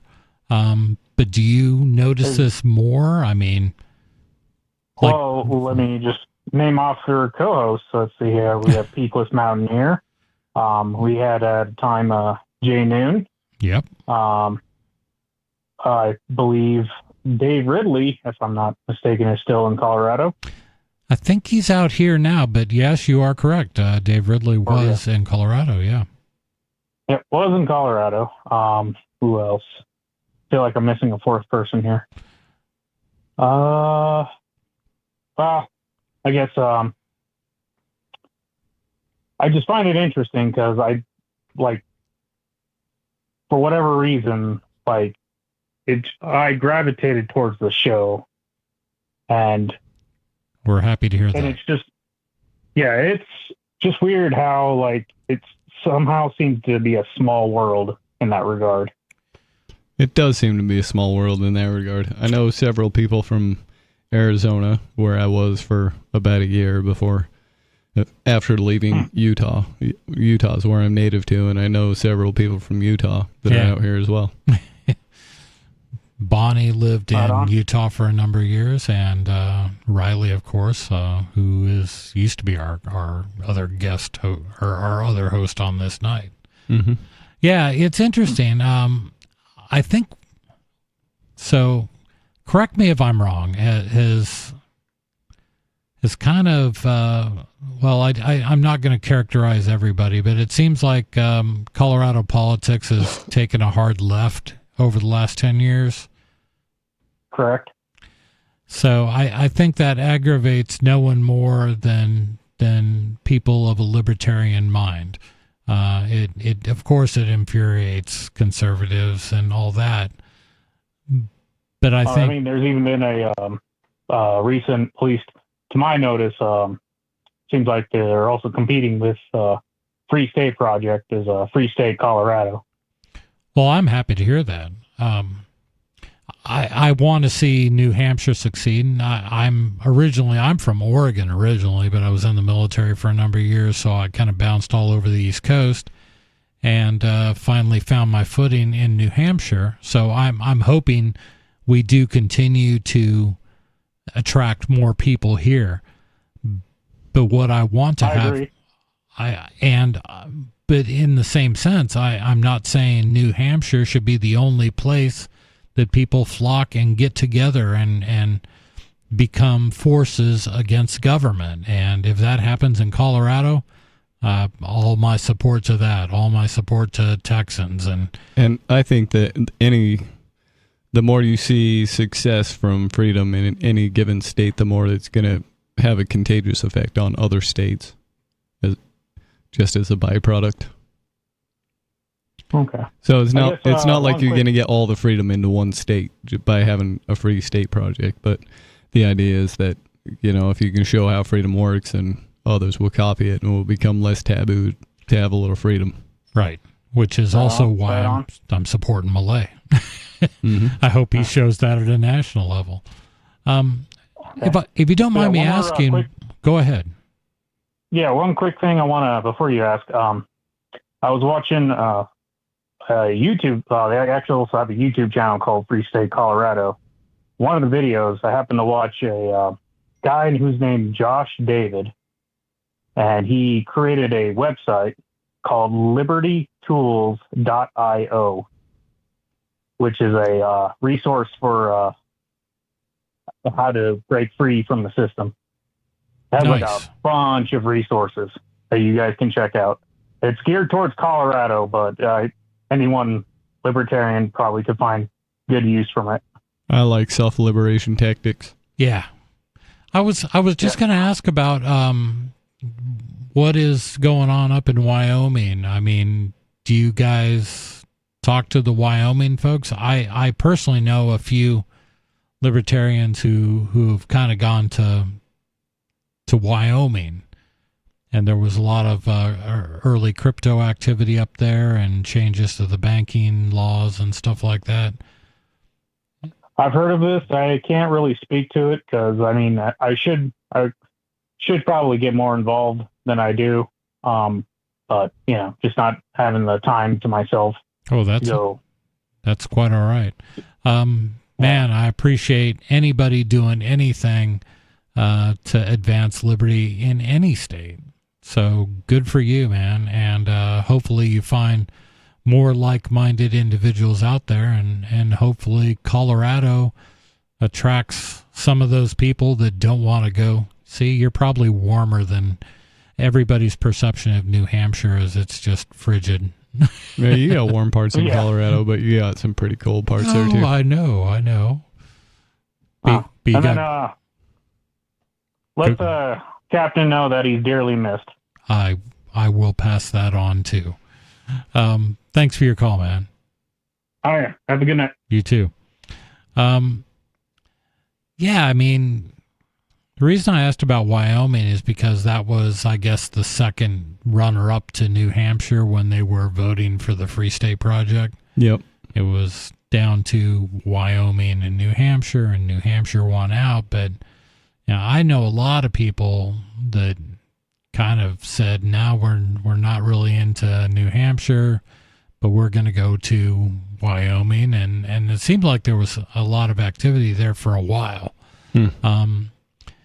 That's the thing. I don't think activity stops with libertarians. I think it becomes less apparent. It becomes sort of a behind-the-scenes type of thing. It's people talking to their friends and expanding their circles of friends and their ideas to other people. Mm-hmm. It's not like, Free Talk. It really is a word of mouth sort of spreading. It is, and Free Talk Live has always been sort of an anomaly. A radio show that gained nationwide, distribution and a footprint of hundreds of stations all across the country to kind of talk about the ideas of liberty. And that was the real ideas of liberty, not some fake version where you're just beefing up government and calling that liberty. Right. That was always, I feel now looking back at it, it was such an anomaly for media. And, if I hadn't listened to Free Talk Live, I would have never heard about the Free State Project. I would have never moved. And through Free Talk Live, I found out about Derek J's victimless crime spree, which was probably the one video that probably convinced me more than anything else. Yeah, that was a fun movie, wasn't it? It was. It really, really was. I'd like to rewatch it now that I'm familiar with the city and everything, and some of the statist characters in that film. And you'll recognize parts of the city, and you'll probably recognize some status. I'm sure I will. But that's good. And Free Talk Live has also been instrumental for me in my recovery from statism. Yeah, if you want to put it that way. Well, that's the whole thing. I think everybody, for me, it was an exposure to, when I first started having libertarian small L ideas, it was like, these guys are on to something, and I'm not down with the whole anarchist thing. I prefer maybe I'm a minarchist, and even that means more liberty. And then after a couple of years here, you're like, yeah, that doesn't work. That you can be pragmatic about all of it. You can say, I recognize that things are not going to change immediately. Mm-hmm. There are things that I have to do without to not go to jail, so That's I right. can continue to fight. Yeah, you got to deal with it realistically, but at some point you do recognize that there's just no hope. There's no honest way to steal somebody else's Right. hard-earned wealth. And there is no argument you can make to justify things like taxation. That's right. It is theft. It is theft. Call It's it what not- it is. It doesn't belong to the person who's spending it. No. And it's going to get spent on things that you didn't agree with. Like breakdancing. I like breakdancing. Hey, I like it too, but I don't think I want to be stolen from to support it. How about if they only support it in Australia? You still against it? I mean, I don't know. The Australians are pretty good at some things. I'd have to see what they got, I guess. Well, Bluey's a funny cartoon. So. God, that meme of the girl breakdancing, it was just horrible. And she wasn't even a breakdancer. They just had to have another member for the team. And No, I don't know. I didn't watch. The only thing I heard about the whole Olympics was that they made Snoop Dogg be the figurehead for it. I'm sure he didn't want to, or maybe he did. I don't know. But did he carry the torch? Did he? I think he did. Light a blunt off his torch. That would have been classic. 603-283-6160 is the number to call. Yeah, back to Free Talk Live. It was just something I could never have.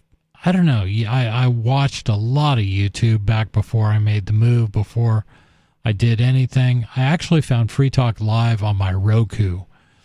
I was watching a bunch of Ron Paul stuff, and I'm like, I wonder what happens if I go into Roku and search for liberty. Yeah. Just what the heck? That's basically what I did, except with the podcast app. My uncle had sent me on my iPhone a link to a podcast, which I was totally unfamiliar with. And when I clicked on it, my whole world changed because it opened up this app that had all this information that I really wanted and couldn't find otherwise. And I think liberty was one of the first searches I did. Yeah. And you do, and just getting that exposure to new and different. The ideas weren't necessarily different. The take on those ideas was different. That's what Free Talk Live put in front of my face. Mm-hmm. Like, look, you can look at you can say you value the ideas of liberty, and American citizens have been impressed by the ideas of liberty for 200 years. We recognize that. We don't recognize the government anymore. And there are this whole other population of people out there that are vociferous about their disgust with the system. And that's what, and then I find Free Talk Live, and I find all these ideas and all these personalities of people who are not just talking about it. Mm-hmm. They are doing it. And that was my real inspiration for,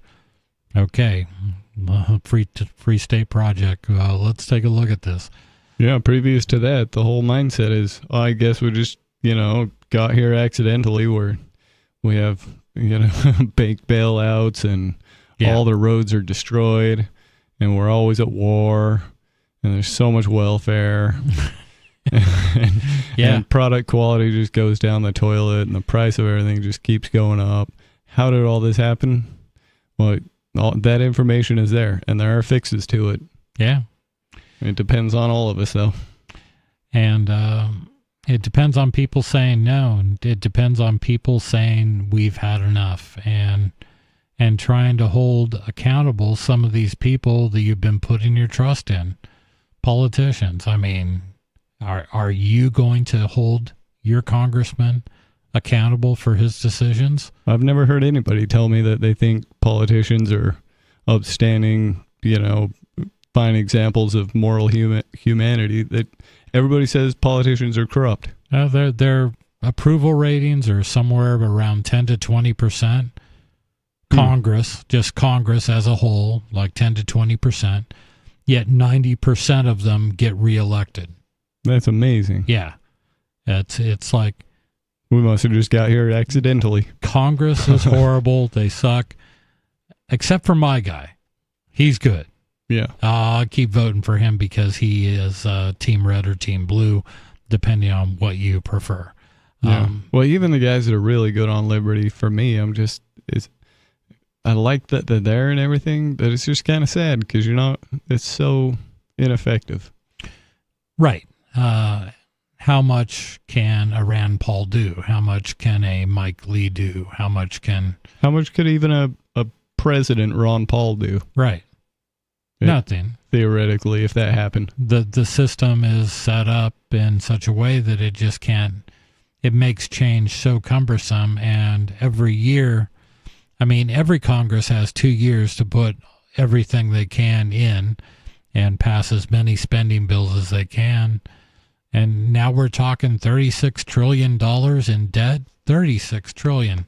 That's insane. You and I have talked repeatedly, every time the subject comes up. It's like, who actually buys this debt? If you were would you see the United States as a good investment? The geography, yes. Geography, I'm talking about the U.S. government. Well, it depends on how you set that deal out. Are you talking about, you have all the citizens thereof as property and I get to reap the benefit of all of their labor? Then maybe that's a good investment. There you go. This article is from Wolf Street, story behind business, finance, and money. This was a December 24th article written by Wolf Richter. Who bought and holds the recklessly ballooning U.S. national debt, even as the Fed is unloading its Treasury securities? U.S. national debt keeps ballooning at an amazing rate and now has reached $36.16 trillion. These are Treasury securities that private and public entities in the U.S. and foreign countries hold as interest-earning assets. The question is, who holds this debt? Who bought it even as the Fed has been unloading its holdings? At the end of Q3, the time frame here, the total debt was $35.46 trillion. Who holds the $35.46 trillion in Treasury securities at the end of Q3? The biggest holder, U.S. government. U.S. government entities hold $6.16 trillion. This, quote, debt held internally, unquote, also called intragovernmental holdings, consists of Treasury securities held by various federal, civilian, and military pension funds. The Social Security Trust Fund, we discussed the Social Security Trust Fund holdings, incomes, and outgoings here. The Disability Insurance Trust Fund and Medicaid Trust Funds and other trust funds. So government and your retirement and all that is invested in something that is $30.35 plus trillion in debt. It sounds like they're invested in the debt itself. They are. That's strange. And this is such a strange concept. I couldn't get my mind around it as a young man.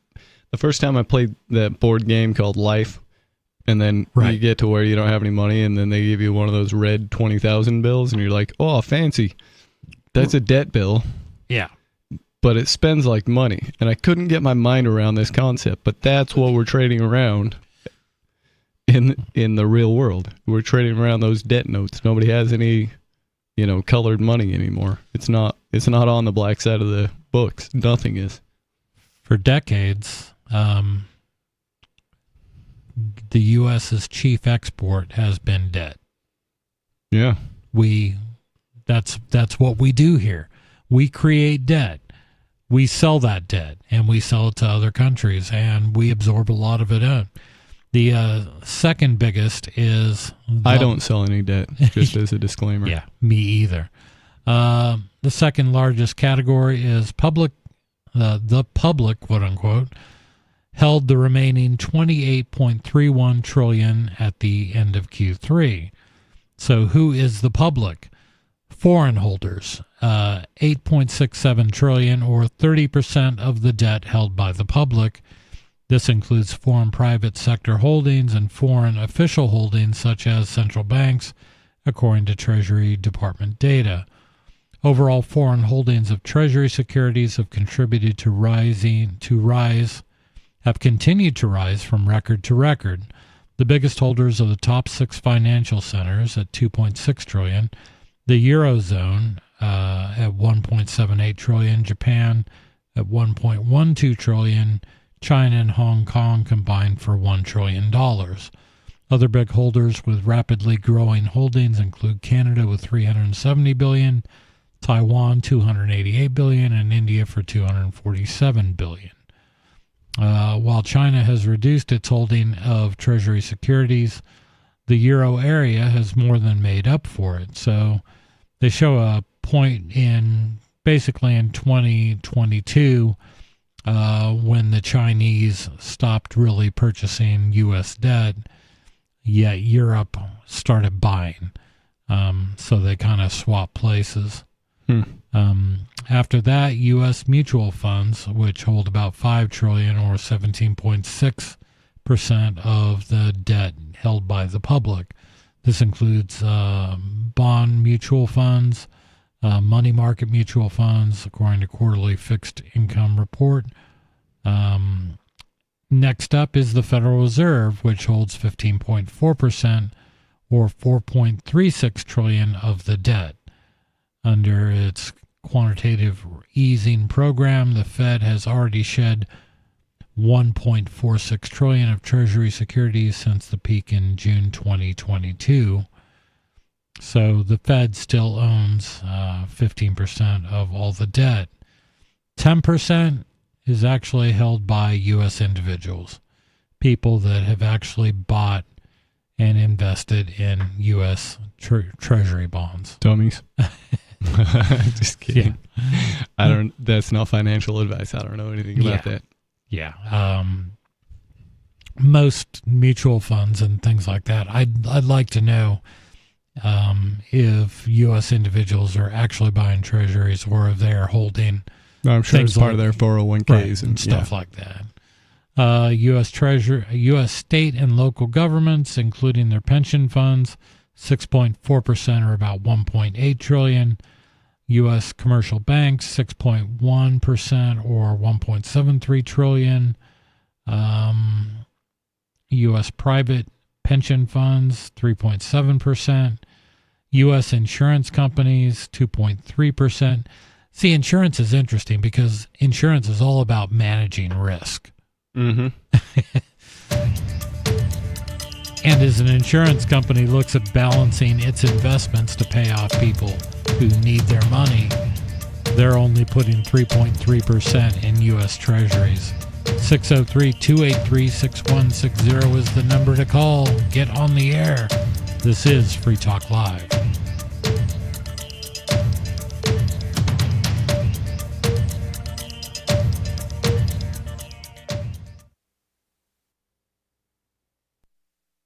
Join liberty-minded voluntarists, anarchists, and libertarians from June 13th through the 16th for the 8th annual Fork Fest at Rogers Campground in the beautiful White Mountains of New Hampshire.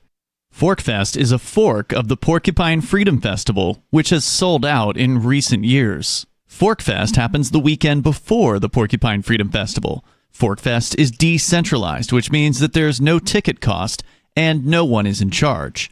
All you have to do to join the fun is reserve your camping site, RV site, or motel room with Rogers Campground for June 13th through the 16th. You can find out more at the unofficial website, forkfest.party. You can also connect with other attendees on the Forkfest Telegram and Matrix chat rooms, as well as the Forkfest Forum. You can find links to those at forkfest.party. We hope to see you there June 13th through the 16th. forkfest.party. There are basically two types of advertising, direct response and branding. Radio's great for direct response with its low cost to listener ratio, but audio can't be beat for branding, which is a longer-term endeavor. You want to be the first thing that someone thinks of when they think about your product or service. If you have a local business that you want kept top of mind in your community, call the station. If you need national reach, Free Talk Live's got around 200 radio stations, millions of monthly listening sessions, can suit all budgets, and if we don't think we're right for you, we'll tell you. Email me, mark@freetalklive.com. Tired of cancel culture? Sick of mega tech corporations holding an axe over your head? Join the LRN.FM Matrix chat server. It's self-hosted, so no one else can tell us what to do or say. Don't like the existing channels? You can make your own. You can even connect into some of our channels from other Matrix servers. It's federated. For the full LRN.FM Matrix experience, though, you should join our server via the step-by-step instructions at chat.lrn.fm. chat.lrn.fm. You're listening to the live edition of Free Talk Live. Hour number 3 is next after the news here on the Liberty Radio Network at LRN.FM. From Feature Story News in Washington, I'm Nick Harper with the Year in Review. In the US, much of the year was dominated by politics. A presidential election in November saw Donald Trump win a second term in office. It was a stunning political comeback, with Trump becoming the first person in more than 120 years to return to America's highest office following a previous electoral defeat.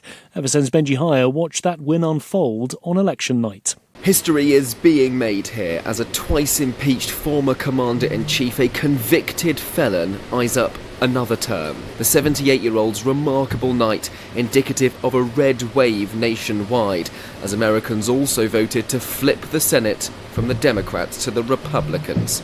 Trump beat Democrat Vice President Kamala Harris, but up until July, his rival in the race for the White House had been the President, Joe Biden, who dropped out after a disastrous debate performance, questions about his mental acuity, and pressure from within his own party.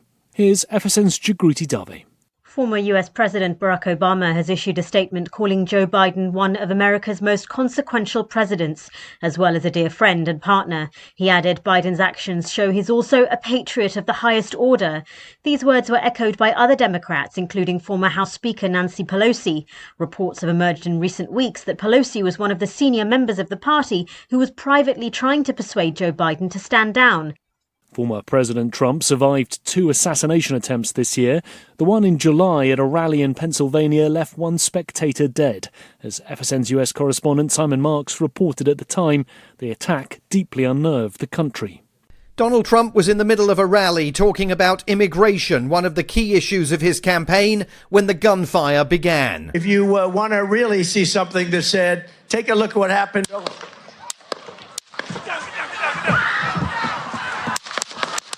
The former president clutched his ear and fell to the ground. Secret Service agents clambered onto the stage to tend to his wounds and protect him. When he got up, blood staining his cheek, he fist-pumped the air and mouthed the word fight to his supporters. President Biden reacted to the news about his rival at his home base in Delaware. The idea that there's political violence or violence in America like this is just unheard of. It's just not appropriate.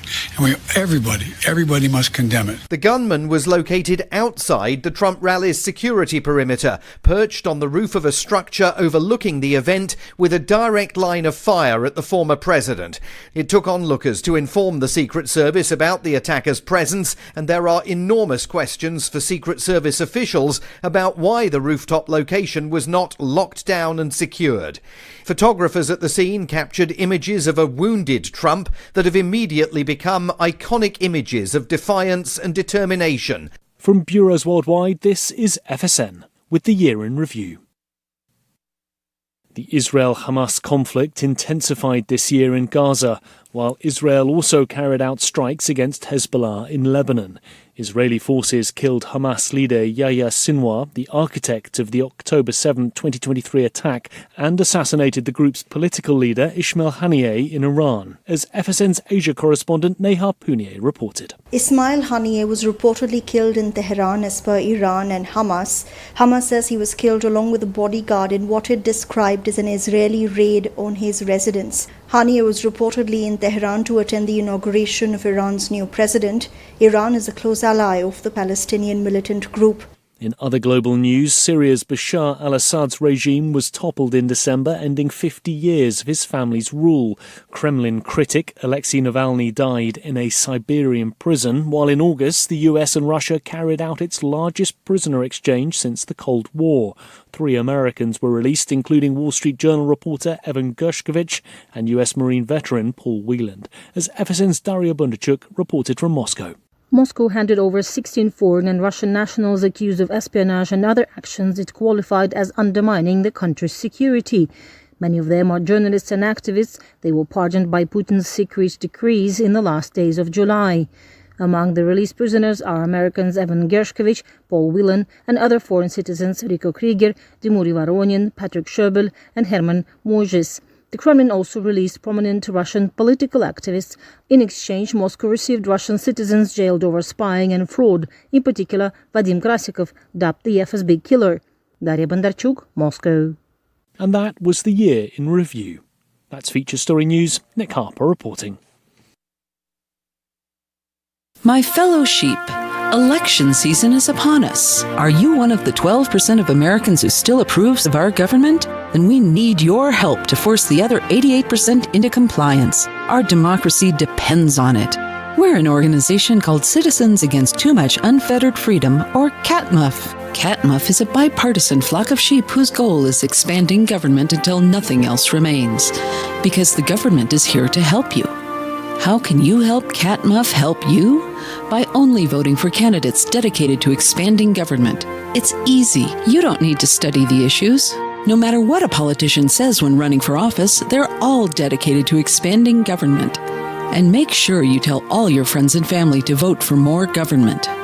Here at CATMUF, we don't care if you vote Democrat or Republican, as long as you vote for candidates committed to growing our federal family. CATMUF. Because folks just aren't smart enough to handle real freedom. Yep, we still do email. Drop your email address in the entry box at freetalklive.com, and you'll be kept in the loop with Free Talk Live.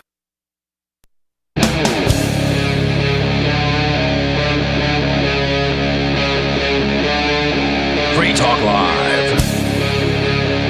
It is Free Talk Live. Thank you for joining us for hour number 3 of our show. And calling 603-283-6160. That's our call-in number where you get to take control of the airwaves and decide what we're going to talk about. But absent your call, we're just going to keep talking about stuff we're interested in. And of course, you're willing to call in and give us your opinions.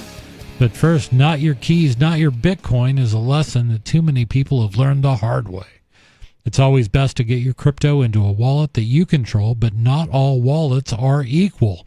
Many of our hosts have been using Edge for years to manage crypto, and there just aren't many wallets to compare.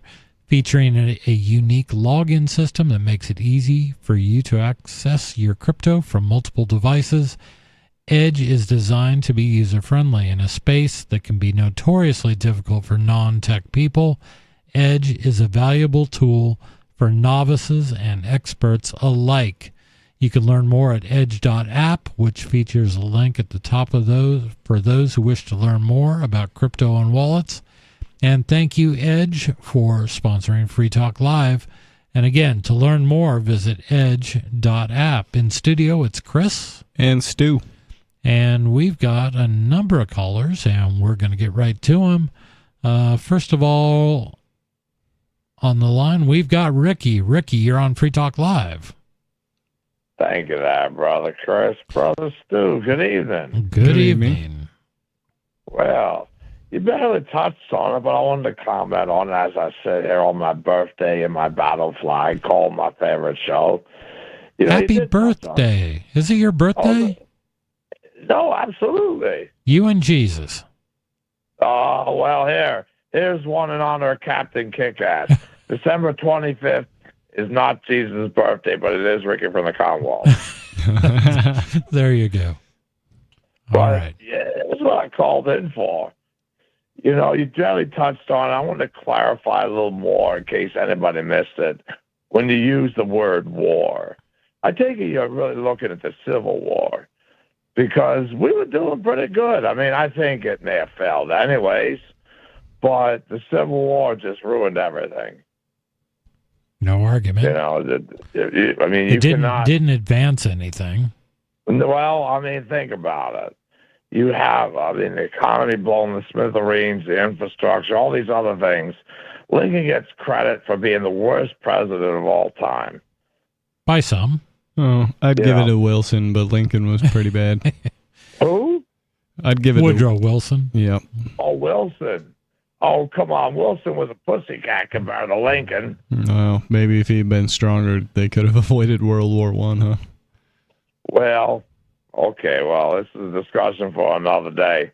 Yeah. Well, I think, it's funny because another person we can blame today on the holiday and my birthday, here's someone else I'd like to blame. Go ahead. Alexander Hamilton. Here's the one. One of the great disagreements of all time.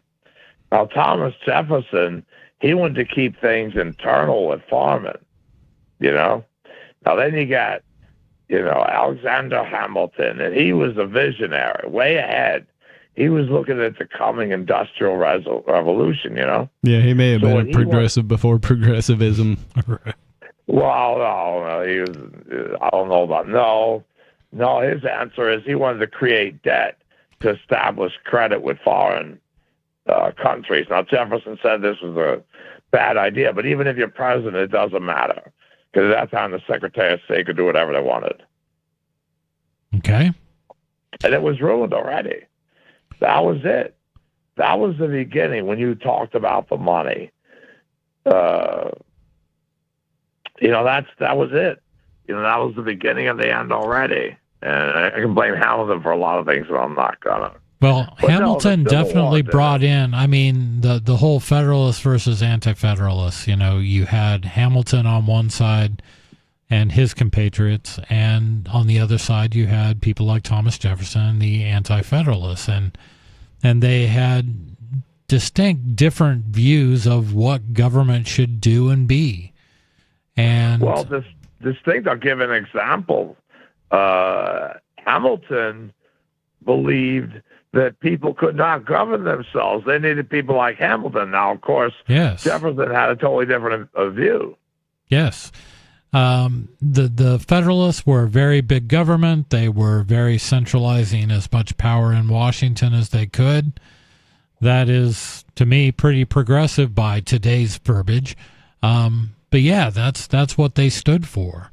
And in the end, the Federalists kind of won out, and a lot of the changes. And the only thing the Anti-Federalists really got was a Bill of Rights. But everything else was all what the Federalists did and what they sold the people on. The sales was through the writings in every major newspaper at the time through the Federalist papers, and they were and guess who Lincoln mentored? Alexander Hamilton. He was a Hamiltonian. It figures. I don't doubt that. Along with being a psychopath, legitimately.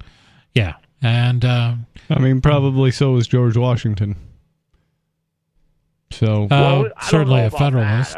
Maybe, I don't know. He was more proud of being a Freemason than he was of being president. So there's that. Well, but he also gave up the presidency too. He said, "I don't want to do it anymore." Yeah, but he wouldn't give up his Freemasonry, would he? Well, that's another discussion for another day. Yeah, I guess so. I like that discussion, though. There was actually an anti-Masonic party in this country at one point. There was. Yeah. That's absolutely true. I agree with you, though, that the Civil War was not good for anybody. Yeah. And just like all the other wars, it was fomented and profited off of by bankers. Well, I could be wrong, but wasn't it Lincoln that came up with the idea of fiat currency? No. Nah, I think that predates Lincoln. But really? He certainly grabbed it, And he did. Well, there was no other way. There was no other money. They couldn't pay anybody. Yeah, that's what I was saying. Yeah. Lincoln did it. It's all gone. Yeah. Oh. he knew that was. We had already defeated central banks twice, 2 or 3 times by the time the Civil War hit. I think 3. Yeah, I think the First National Bank of the United States, Second National Bank, and the Third National Bank. Andrew Jackson, no doubt. You got to give him credit for that one. Yeah, killing the bank. He also killed a lot of natives, so I don't know. Oh, God.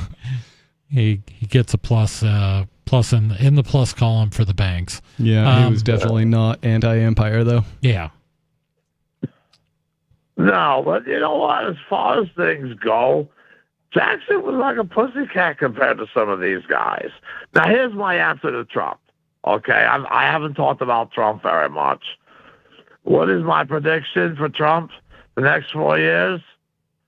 This is the most disturbing part. It's going to be exactly as the first 4 years. And I don't want to hear complaining from people. Are we going to get a pandemic at the end of it? I think it'll be the same but different. Well, no. It'll be I can't blame Trump for that. It'll be a Trump crisis didn't do with a anything to solution. help it, but I can't blame him. So what do you see Trump doing? Basically what he did last time?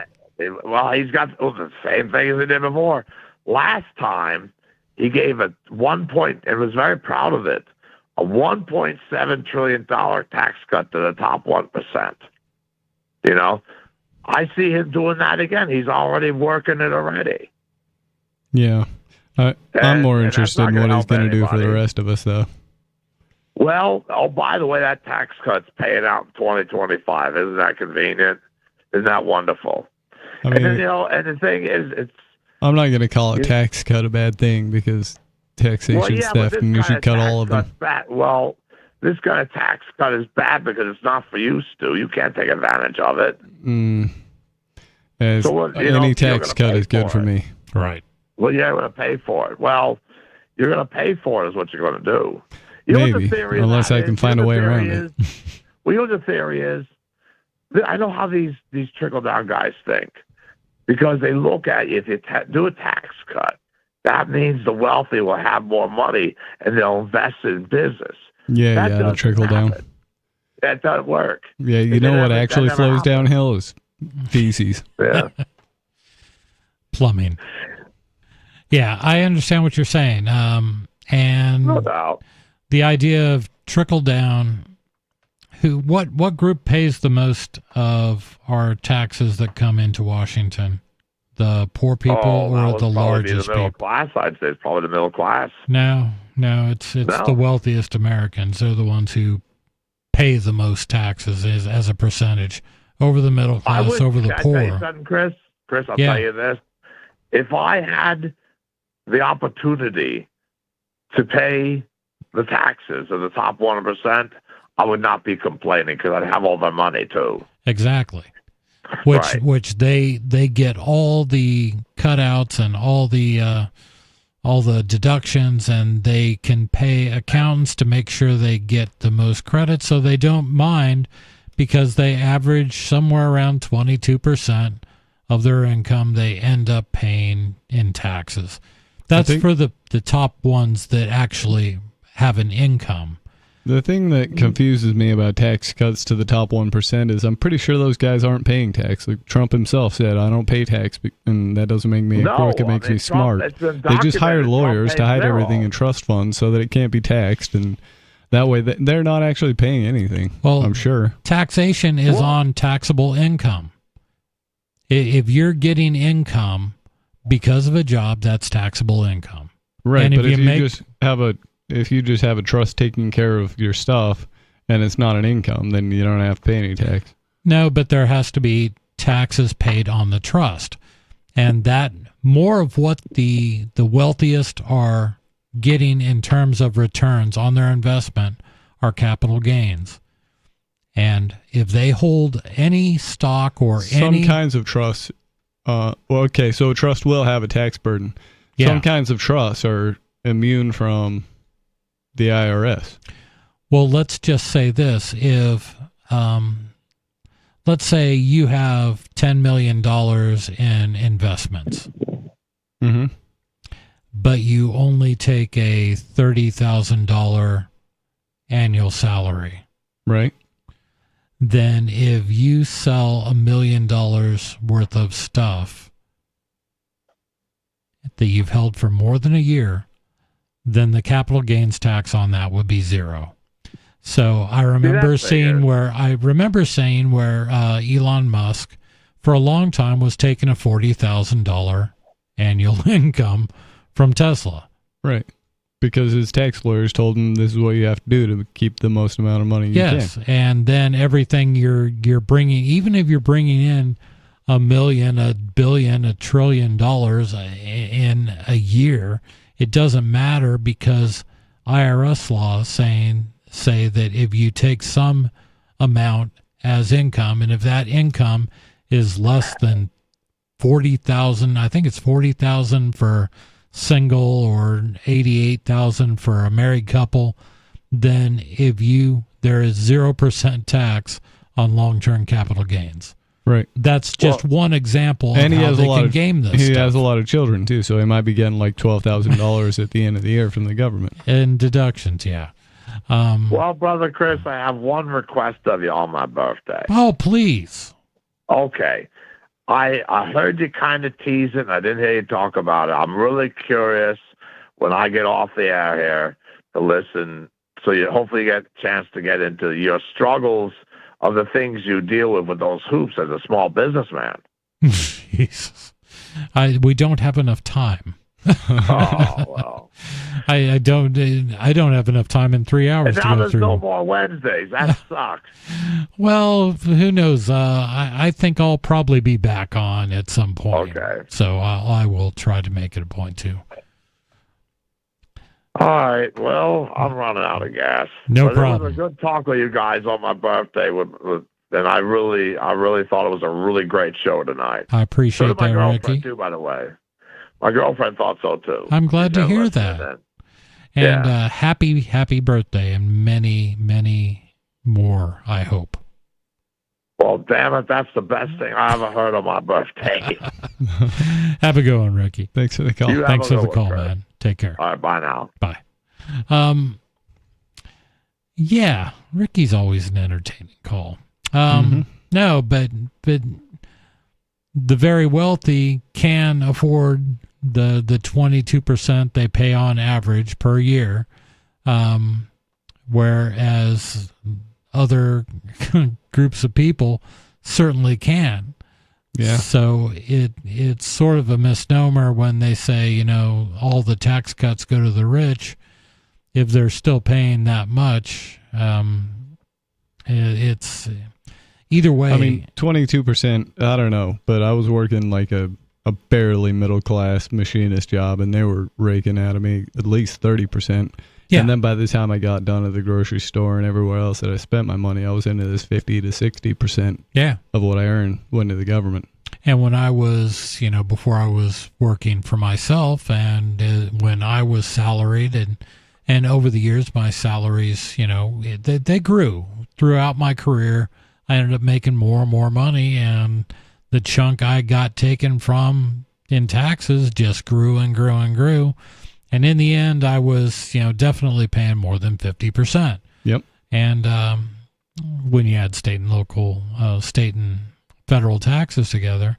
And that's without like the hidden taxes like inflation and things like that. Right. And all the other things. And it's just insanity. And not to mention they set up everything like banking and your local DMP and all these things that you got to probably take a day off or at least a half day off work to go renew your driver's license or some garbage like that, and you just can't afford that. And if you're doing a 9-to-5 regular gig, and pay their wages and do everything and they make else. it as frustrating as possible. Yeah, and it just doesn't get any easier. So yeah, I don't know. Maybe Argentina. Maybe I just need to go to Argentina. I don't know. Didn't Hitler? Right. It's like if I only spoke German, I could really do well in Argentina. Yeah, a lot of Nazis went down there. Yep, that's what I hear. Yep. That would be a good question for Malay. Is he finally getting rid of any remaining Nazis? I mean, there's got to be some offspring down there. Yeah, right? I'm sure they got a Nazi problem. They had a whole bunch of them went there, I guess. They did, but those guys are all 100 plus years old. So yeah, you're dealing like with one generation removed from Nazi. That's true. And all the real zealots probably either like went back to, Belgium, or maybe they went to Ukraine or even the United States is part of Operation Paperclip and stuff like that. Sure a lot of them came here from Argentina after letting things cool off. Are you, Operation Paperclip? Absolutely, yes. Yes, okay. I just could not imagine for a moment I brought up a conspiracy theory that I would stump Stu on. I'm glad to hear I didn't. This is, for anybody who doesn't know about that, that is when the U.S. government thought it would be a really good idea to take very bad people who were convicted of doing very bad things and put them into government jobs in the United States, anywhere from kind of secretively to wide out in the open. And give us a rocket program, because nothing beat the V2 at that time. I guess so. Yeah. If you worked in the rocket program, I guess that was pretty brutal too. And I think it claimed 5,000 lives or something. Werner von Braun, Mm-hmm. was pretty much the father of our space program. I guess he ran a very tight ship, and your hours were going to be long. And if you messed up, you probably... I don't know. You might not get forgiveness. It was crazy. But yeah, the U.S. government hired a lot of Nazis. But you'll have this from time to time. They were hiring Nazis before the Nazi thing was a problem. If you look at the case of Dr. Katzenellenbogen, go ahead and look that one up. Well, no, just tell me about him. All right, that was Woodrow Wilson's eugenicist. Because every freedom-loving country needs a good eugenicist. That's right.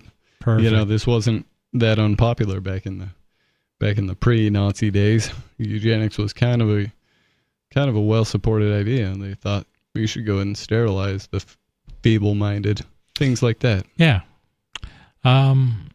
These ideas, when you talk about them now, it just sounds crazy. It's like, would government really pay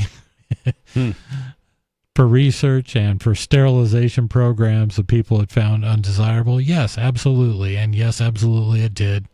And yes, if you don't believe that, you really need to study your history. That's right. Because these things really did happen. And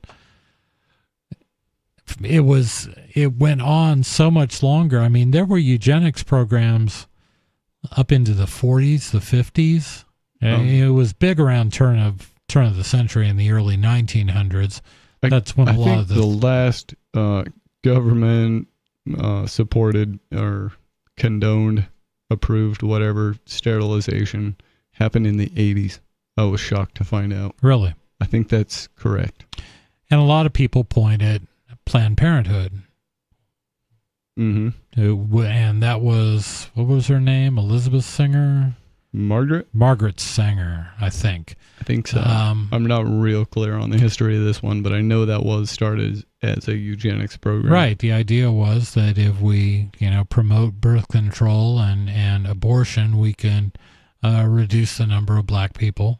Right. That was the purpose, and it's very clear in her writings that that's what she meant it to do, and it was very clear with people in government that was the result they wanted to, and yet you still have people fighting for support of Planned Parenthood.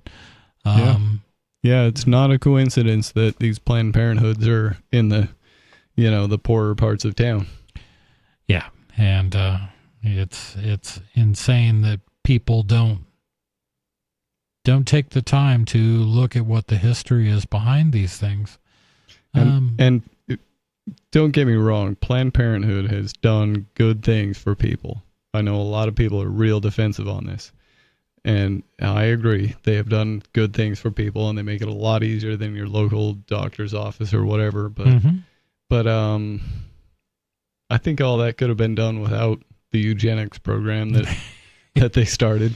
Yeah, you could. Women's health is a good thing, and I would support anybody who's promoting better ways of addressing that. But yeah, cut the eugenics. 603-283-6160 is our number. Give us a call. This is Free Talk Live.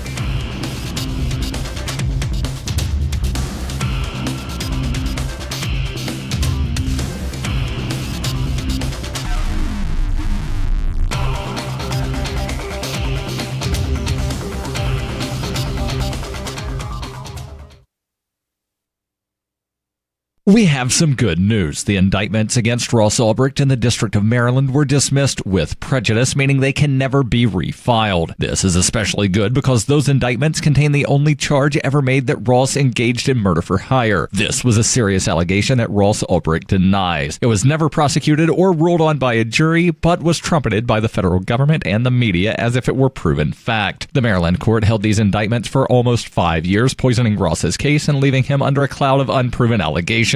As explained in Ross's appeal to the Supreme Court, the fact that the judge used these allegations to give Ross a draconian sentence of double life without parole violated his Sixth Amendment right to a jury trial. Judges are required to issue sentences based on convictions decided by a jury, not unproven allegations never even charged at trial. Although this is a positive development, the dropped indictment will not set Ross free. Now, a presidential pardon is Ross's only hope of freedom. Sign the petition at freeross.org. freeross.org.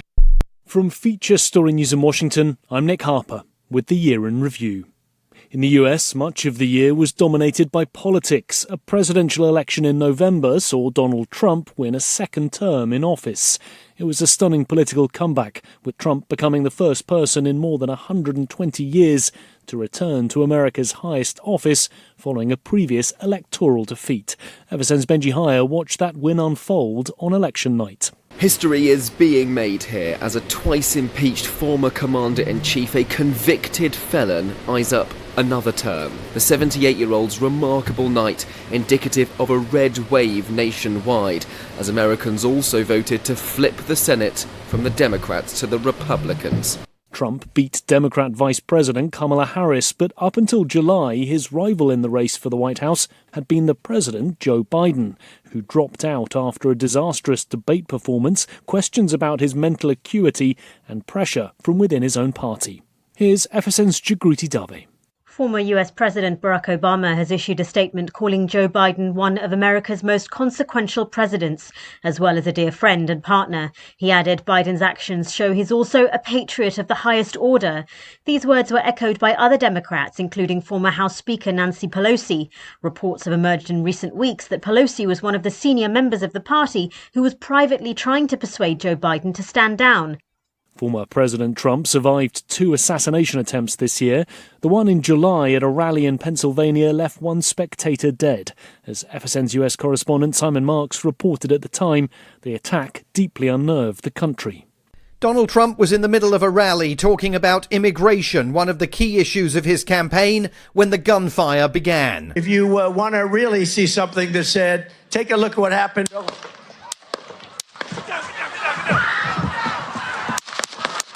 The former president clutched his ear and fell to the ground. Secret Service agents clambered onto the stage to tend to his wounds and protect him. When he got up, blood staining his cheek, he fist-pumped the air and mouthed the word fight to his supporters. President Biden reacted to the news about his rival at his home base in Delaware. The idea that there's political violence or violence in America like this is just unheard of. It's just not appropriate. And everybody must condemn it. The gunman was located outside the Trump rally's security perimeter, perched on the roof of a structure overlooking the event with a direct line of fire at the former president. It took onlookers to inform the Secret Service about the attacker's presence. Photographers at the scene captured images of a wounded Trump that have immediately become iconic images of defiance and determination. From bureaus worldwide, this is FSN with the Year in Review. Got Telegram? You can follow our channel there and discuss show prep with other listeners at telegram.freetalklive.com.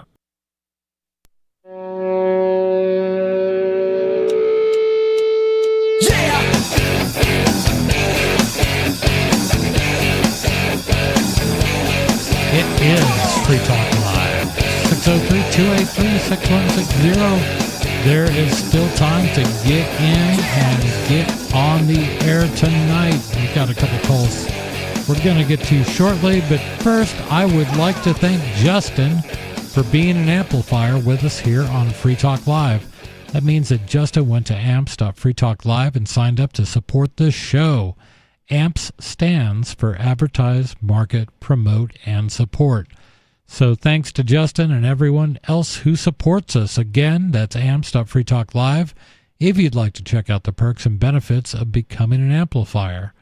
amps.freetalklive.com. In studio, it's Chris. And Stu. And we are going to go to the phones where we've got Sarah in New Mexico. Sarah, you're on Free Talk Live. Yes, I've been hearing that we'll be getting, instead of the 3 lights, we're going to be getting a white light, 4th light. That's going to be a new trend. This is going to... What is the white light for? White? Well, I think Canada already has those, and it's supposed to signal the what is it, the automated cars or something with the something to do with the computers and all the cars that they're putting. So, and I think that they have these in the Canada already. Sounds confusing to me. I don't know that. So this is supposed to like signal talk to the cars with the new cameras or sensors in it or something like that. I think that's the way it's going.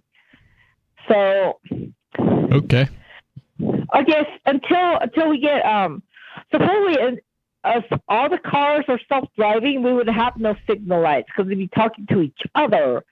But I guess in the meantime, the cars that have digital cameras and sensors will be able to see the white light.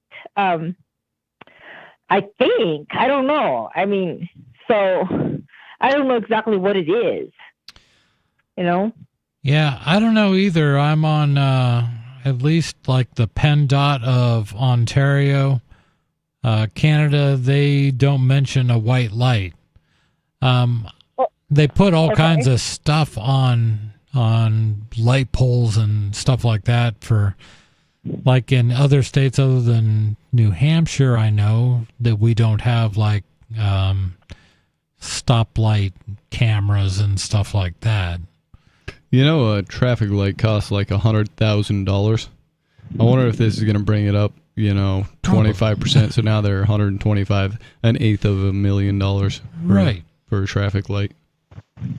Yeah, but this white light will only work with the new cars that are put out with the people that cars will be able to recognize the signal light that communicates with them. So I guess with this light, the light's going to turn yellow and red. It'll notify it'll communicate with the new cars with these computers on it that'll recognize I have to slow down and stop automatically. That's what I'm thinking. It seems like they could just do that with radio instead of another light. Yeah. The thing is, the white light might not, it just looks white, but it just might be just a signal system for it to like transmit signal. I understand what you're talking about, but it seems like just if they were doing that through some kind of radio wave, it would be much less expensive and it wouldn't require replacing lights. You know what I mean? Or adding new ones. Well, the radio wave doesn't it take a long time? This is like you're looking at like split second, 1-2 second response time. Mm-hmm. No, they used radio waves to control like remote control cars, and they have immediate response. There will be no delay. Either way, whether it's radio wave or whether it's light, both travel at 186,000 miles per second. That's the speed of light. Well, that's an idea. I'm in favor of anything that will stop people from running the red light. Regardless of the cost, correct? Well, the cost is the cost of life. That's my argument. It's like how many lives are they putting into these traffic lights? Jeez. It costs in lives? You know what matters is how much does a person's life matter? It doesn't cost anything to. It's not quantifiable. Somebody's life. But you've also been arguing about your neighbors who let like worthless homeless people sit outside your apartment, right? No, it's not my apartment. At the entrance of my HAO, they used to be a traffic street, and they blocked it. They put like a little triangular plot of land, and they planted a palm tree and a tree, and it's a magnet for homeless encampments. I mean, I found, there was a tent thrown out this morning, and there was a little mess with a needle cap thrown out, and then a night before there was a red. In 3 days, there was a homeless car, and somebody made a mess, and there was a tent tore up. Somebody cut, and then I saw the paraphernalia. They smoked some they smoked it in aluminum foil. They threw that out, started a fire, and somebody destroyed the tent. I don't know why it got abandoned. Somebody junked it. But that little plot of the little blockage has caused so much problems. Right. So I'm asking you about the worth of a human life, and I agree that human life should be protected at all costs. But you say that how much is a human life worth? And I'm asking you, is there a difference between, like, if it were a billionaire who got hit, or somebody with kids who got hit, or one of these homeless guys getting hit? Are those all equal? Well, I think it is all equal, because it's an unnecessary death. Yet the human life, it's like this. How much is that worth to you? Out of curiosity. It's same thing as the speeding camera tickets. They send it back. I don't want to pay it. Because you're speeding, it's going to cost somebody's life. So would you pay? No, I've sped lots of times and nobody's ever died as a result. Yeah. Would you pay $200,000 to save one life? I never in my life had that kind of money. I never even had more than $10,000 in my life. Let's just say government's money. How much do you think is worth to save one life? I think government's money, I think it's worth it, Like how much? Like $5 million per life? $1 million, $5 million, $10 million? $1 trillion? Well, I don't know. If these signal lights, let's say, cost $200,000 to put in, that's going to be used by tens of thousands of people for 5 years before they have to update it. Right. But to me, it's not just a measure of one life. It's helping 30, 50,000 people that will go through this intersection for 3 years, next 3 years. So it's worth it for me. Because you don't have to pay for it directly. Correct? You don't have to pony up $200,000 for a new light. They'll just be paid by taxpayers. I think it's worth it. I wish these people would pay the red light camera and speeding camera ticket. Their $100 is worth saving somebody's life. They don't see it that way. How does that save somebody's life? By paying the ticket. Okay, because it slows everybody down. When you pay the ticket, everyone slows down. Well, yeah, by getting the speeding camera tickets, most people slow down, so there's reduces the high impact accidents. And it's accidents, so it therefore saves lives. But that increases the low impact accidents, though. But I'm curious as to how paying the ticket slows people down or makes anyone safer. Well, I just told that by it changes people's behavior. They stop at the red light, they reduce speeding. What if I just carry a switch in the passenger seat and I whip myself real good every time I make a driving infraction? Every time you speed? Yeah, I mean, I understand you're affecting people's behavior by a traffic light being there. So what do you care if anybody pays it? Well, the thing is, the whole thing is to if you pay it, you learn that it costs you something to put other people's life in danger. So if I just whip myself with a switch every time I made a driving infraction, that would satisfy you, and I wouldn't have to pay anything. I could skip the ticket. Paying a ticket is not we're not physically punishing you. Well, it's probably a less good teacher than the physical punishment. Right. Right? If you're just talking about a punishment so people will learn, then I think that would be a better one. Well, the only thing is that it goes on your credit. It affects your credit rating, so that when you want to have to borrow money, that's kind of how they get you, huh? They do kind of get you that way. Sarah, Merry Christmas. Yeah, Merry Christmas. Have a good night. We're going to David in New Mexico. David, again on Free Talk Live. This is a rare occasion. Yeah, we never let this go. This is your Christmas present, David. What? I can't hear you. What? Turn up your YouTube. What would you like to talk about for real? How is turning up my YouTube gonna make me hear you better on the telephone? Explain that one.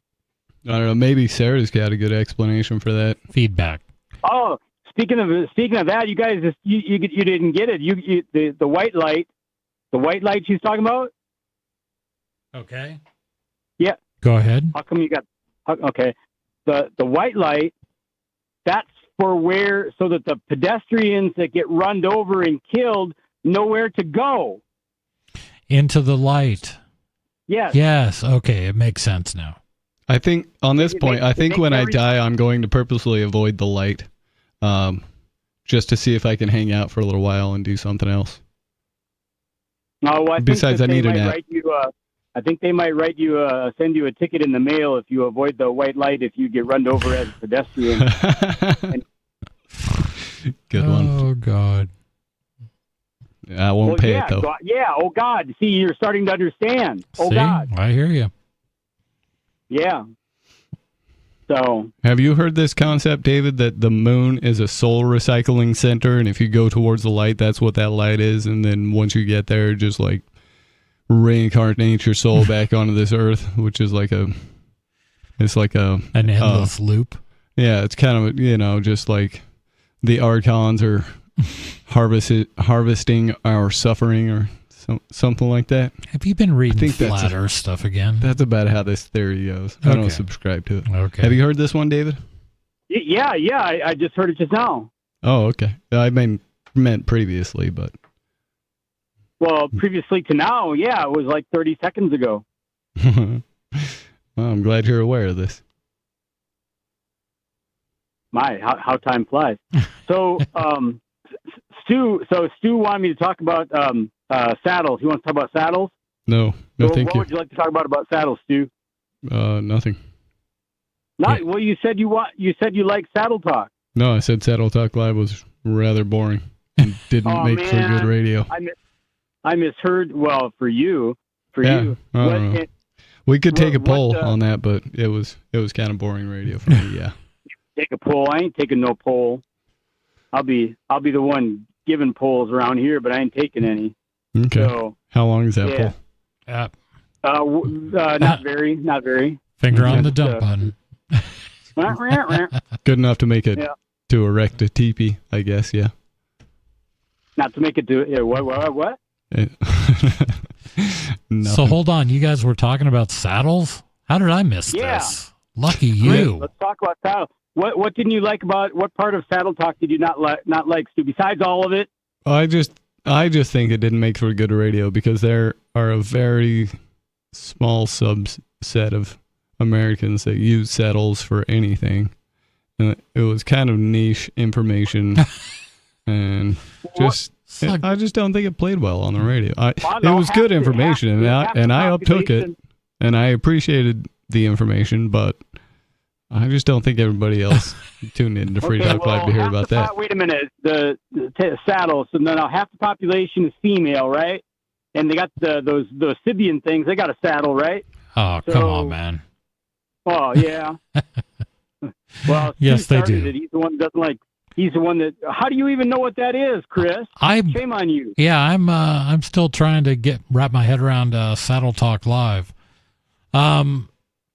Well, we weren't actually talking. I guess we were. We were talking about pack saddles, weren't we? I'd completely forgotten that we were talking about actual saddles instead of just horses. Yep. Yeah, it was mostly about saddles. Yeah. Well, why you never enjoyed horseback riding? Oh, I don't know. That's fine. I come from a family of ranch hands and ranchers. I've been out punching dogies. I know about that stuff. About your luck. Yeah, sorry about your luck on that one. That's all right. They're back in Roosevelt. How about freedom? You like freedom? Yeah. And how about all this traffic law? You kind of dislike all this traffic law. I mean, talking to Sarah and all that, you kind of dislike all that stuff, right? Yep. Yeah.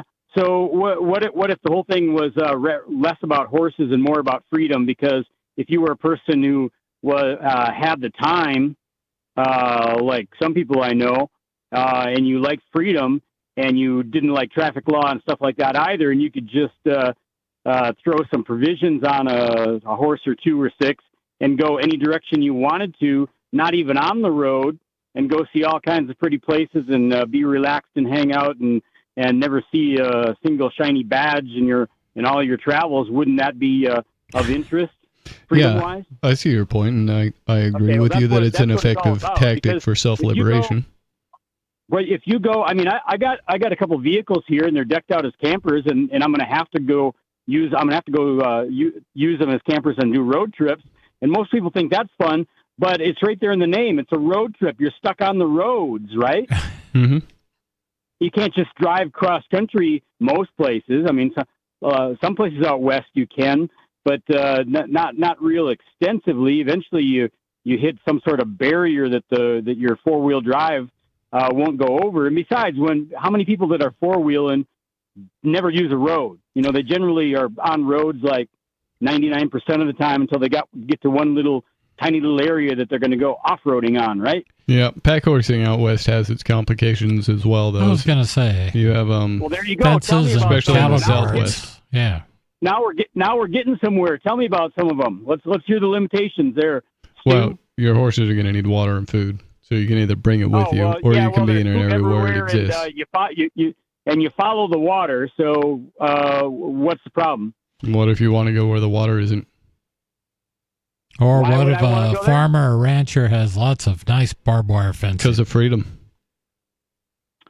Well, there's plenty of freedom where there's water, from what I've found. Yeah. Let's say you want to get to Lake Powell from let's say you want to get to Lake Powell from Arizona, from Phoenix. And you got to go across that real long stretch of nothing. If I want to do that, I can simply stop at people's places and ask if I can get some well water for my horses until I get 10, 20 miles down the road. Or you could offer some labor in exchange for it. Mm-hmm. Well, I could probably do something better than that. I can probably give them some fiat currency. Yep, maybe. I mean, since it ain't along that stretch, you're going to find mostly natives. Them for some water. Mm-hmm. Yeah, I don't know, man. I'm just saying there are things to consider. It's not just you hop on you get yourself a pack horse and an elite horse, and you're free as a bird. It doesn't exactly work like that, but there are some freedoms you gain. Well, wait a minute. Why does it not work like that?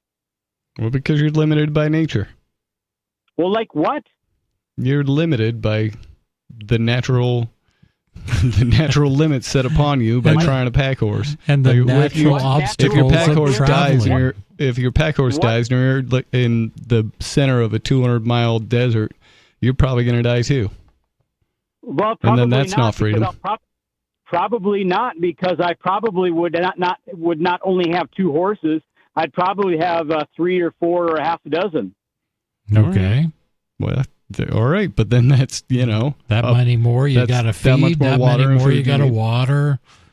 Yeah. Well, water. We already covered this. Water is basically unlimited. If I need to stop at somebody's place every 10 miles and beg for water, I'll do it. I'll even peel off some Benjamins. How's that sound? I get it. I mean, it's not like it can't be done. I mean, all my family in Oregon all came from Illinois, and they all came over the Oregon Trail. And how many of them? How many of them died on the trail? I have no idea. I only know about the ones that lived. Oh, okay. Well, I bet none of them died on the trail. Probably not. Right. So it's not very risky then, is it, Stu? I don't know. It depends on where you're trying to go. Well, wait Exactly. a minute. You just said you did know. Now you say you don't know? No, I'm just saying there are limitations. I know there are limitations, yeah. I'm not sure what you're driving at here, David. And I'm thinking like people in the 1800s were possibly made of a little sturdier stock than people now. Not that me. Okay. I think in general, people were a little sturdier stock back then than they are now. Do you ride in a car? Ever? Do I? Yeah. Well, funny you should ask. I just gave my odometer statement to my insurance people the other day, and since my last odometer reading, I don't know what it was, 2 years ago, I have driven 476 miles. How do you like that? That's pretty impressive. Yeah, and I haven't been in a store in the last 9 months. How do you like that? So you buy a lot on Amazon? Only one time in my life have I ordered provisions on Amazon. Okay. So and I've gone what? So how do you get your so you load up your horse, you load up your pack horse, you go into town, you buy all your provisions, and you head back to your trailer. Is that correct? No, I'm not currently living on horseback, and if I lived on horseback, I wouldn't just. Well, I could actually just as easily stay at home and do that because I can just go to the 7 miles to the nearest place that sells provisions of whatever sort. I can do that if I want to. But the idea of going horseback is just going on the road, just like you would do if you had an RV. You know, all the fat lazy people I out understand that. I was just trying to. In my mind, I was picturing you as some sort of expert on traversing the travails of life in the 21st century on horseback. No, I think he's planning on pack horsing his way from New Mexico to New Hampshire. Oh, that's great. To be part of the Free State Project. No, not a line from New Mexico to New Hampshire. This would just be going wherever I felt. Basically, I'd move very with the weather. meandering I'd always be warm. Put it that way. So you're going to Florida? No. Okay. Well, I would go north, and I would go north, and I would go south, and with the seasons, and I would wander east and west with my druthers. Ah, okay. Sounds like a good plan. What's holding you up? Nothing really. Got a horse? I got a checkbook. Okay. So you got to buy a horse. Got to buy a saddle. No. And you're talking about a pack horse too, right? No. We're not doing no single horse stuff. We start at 2, and That's then right. we You go need to a 3 team. into 4. Huh? Yeah, you got to buy a team. Man. No, we're not team players. And that music means that's it for tonight's episode of Saddle Talk Live. And that's it for us tonight. Thank you for joining us. It's been great having you. It's been great doing Wednesdays. Yep. But we'll be back on here soon. New stuff in the new year. This is Free Talk Live.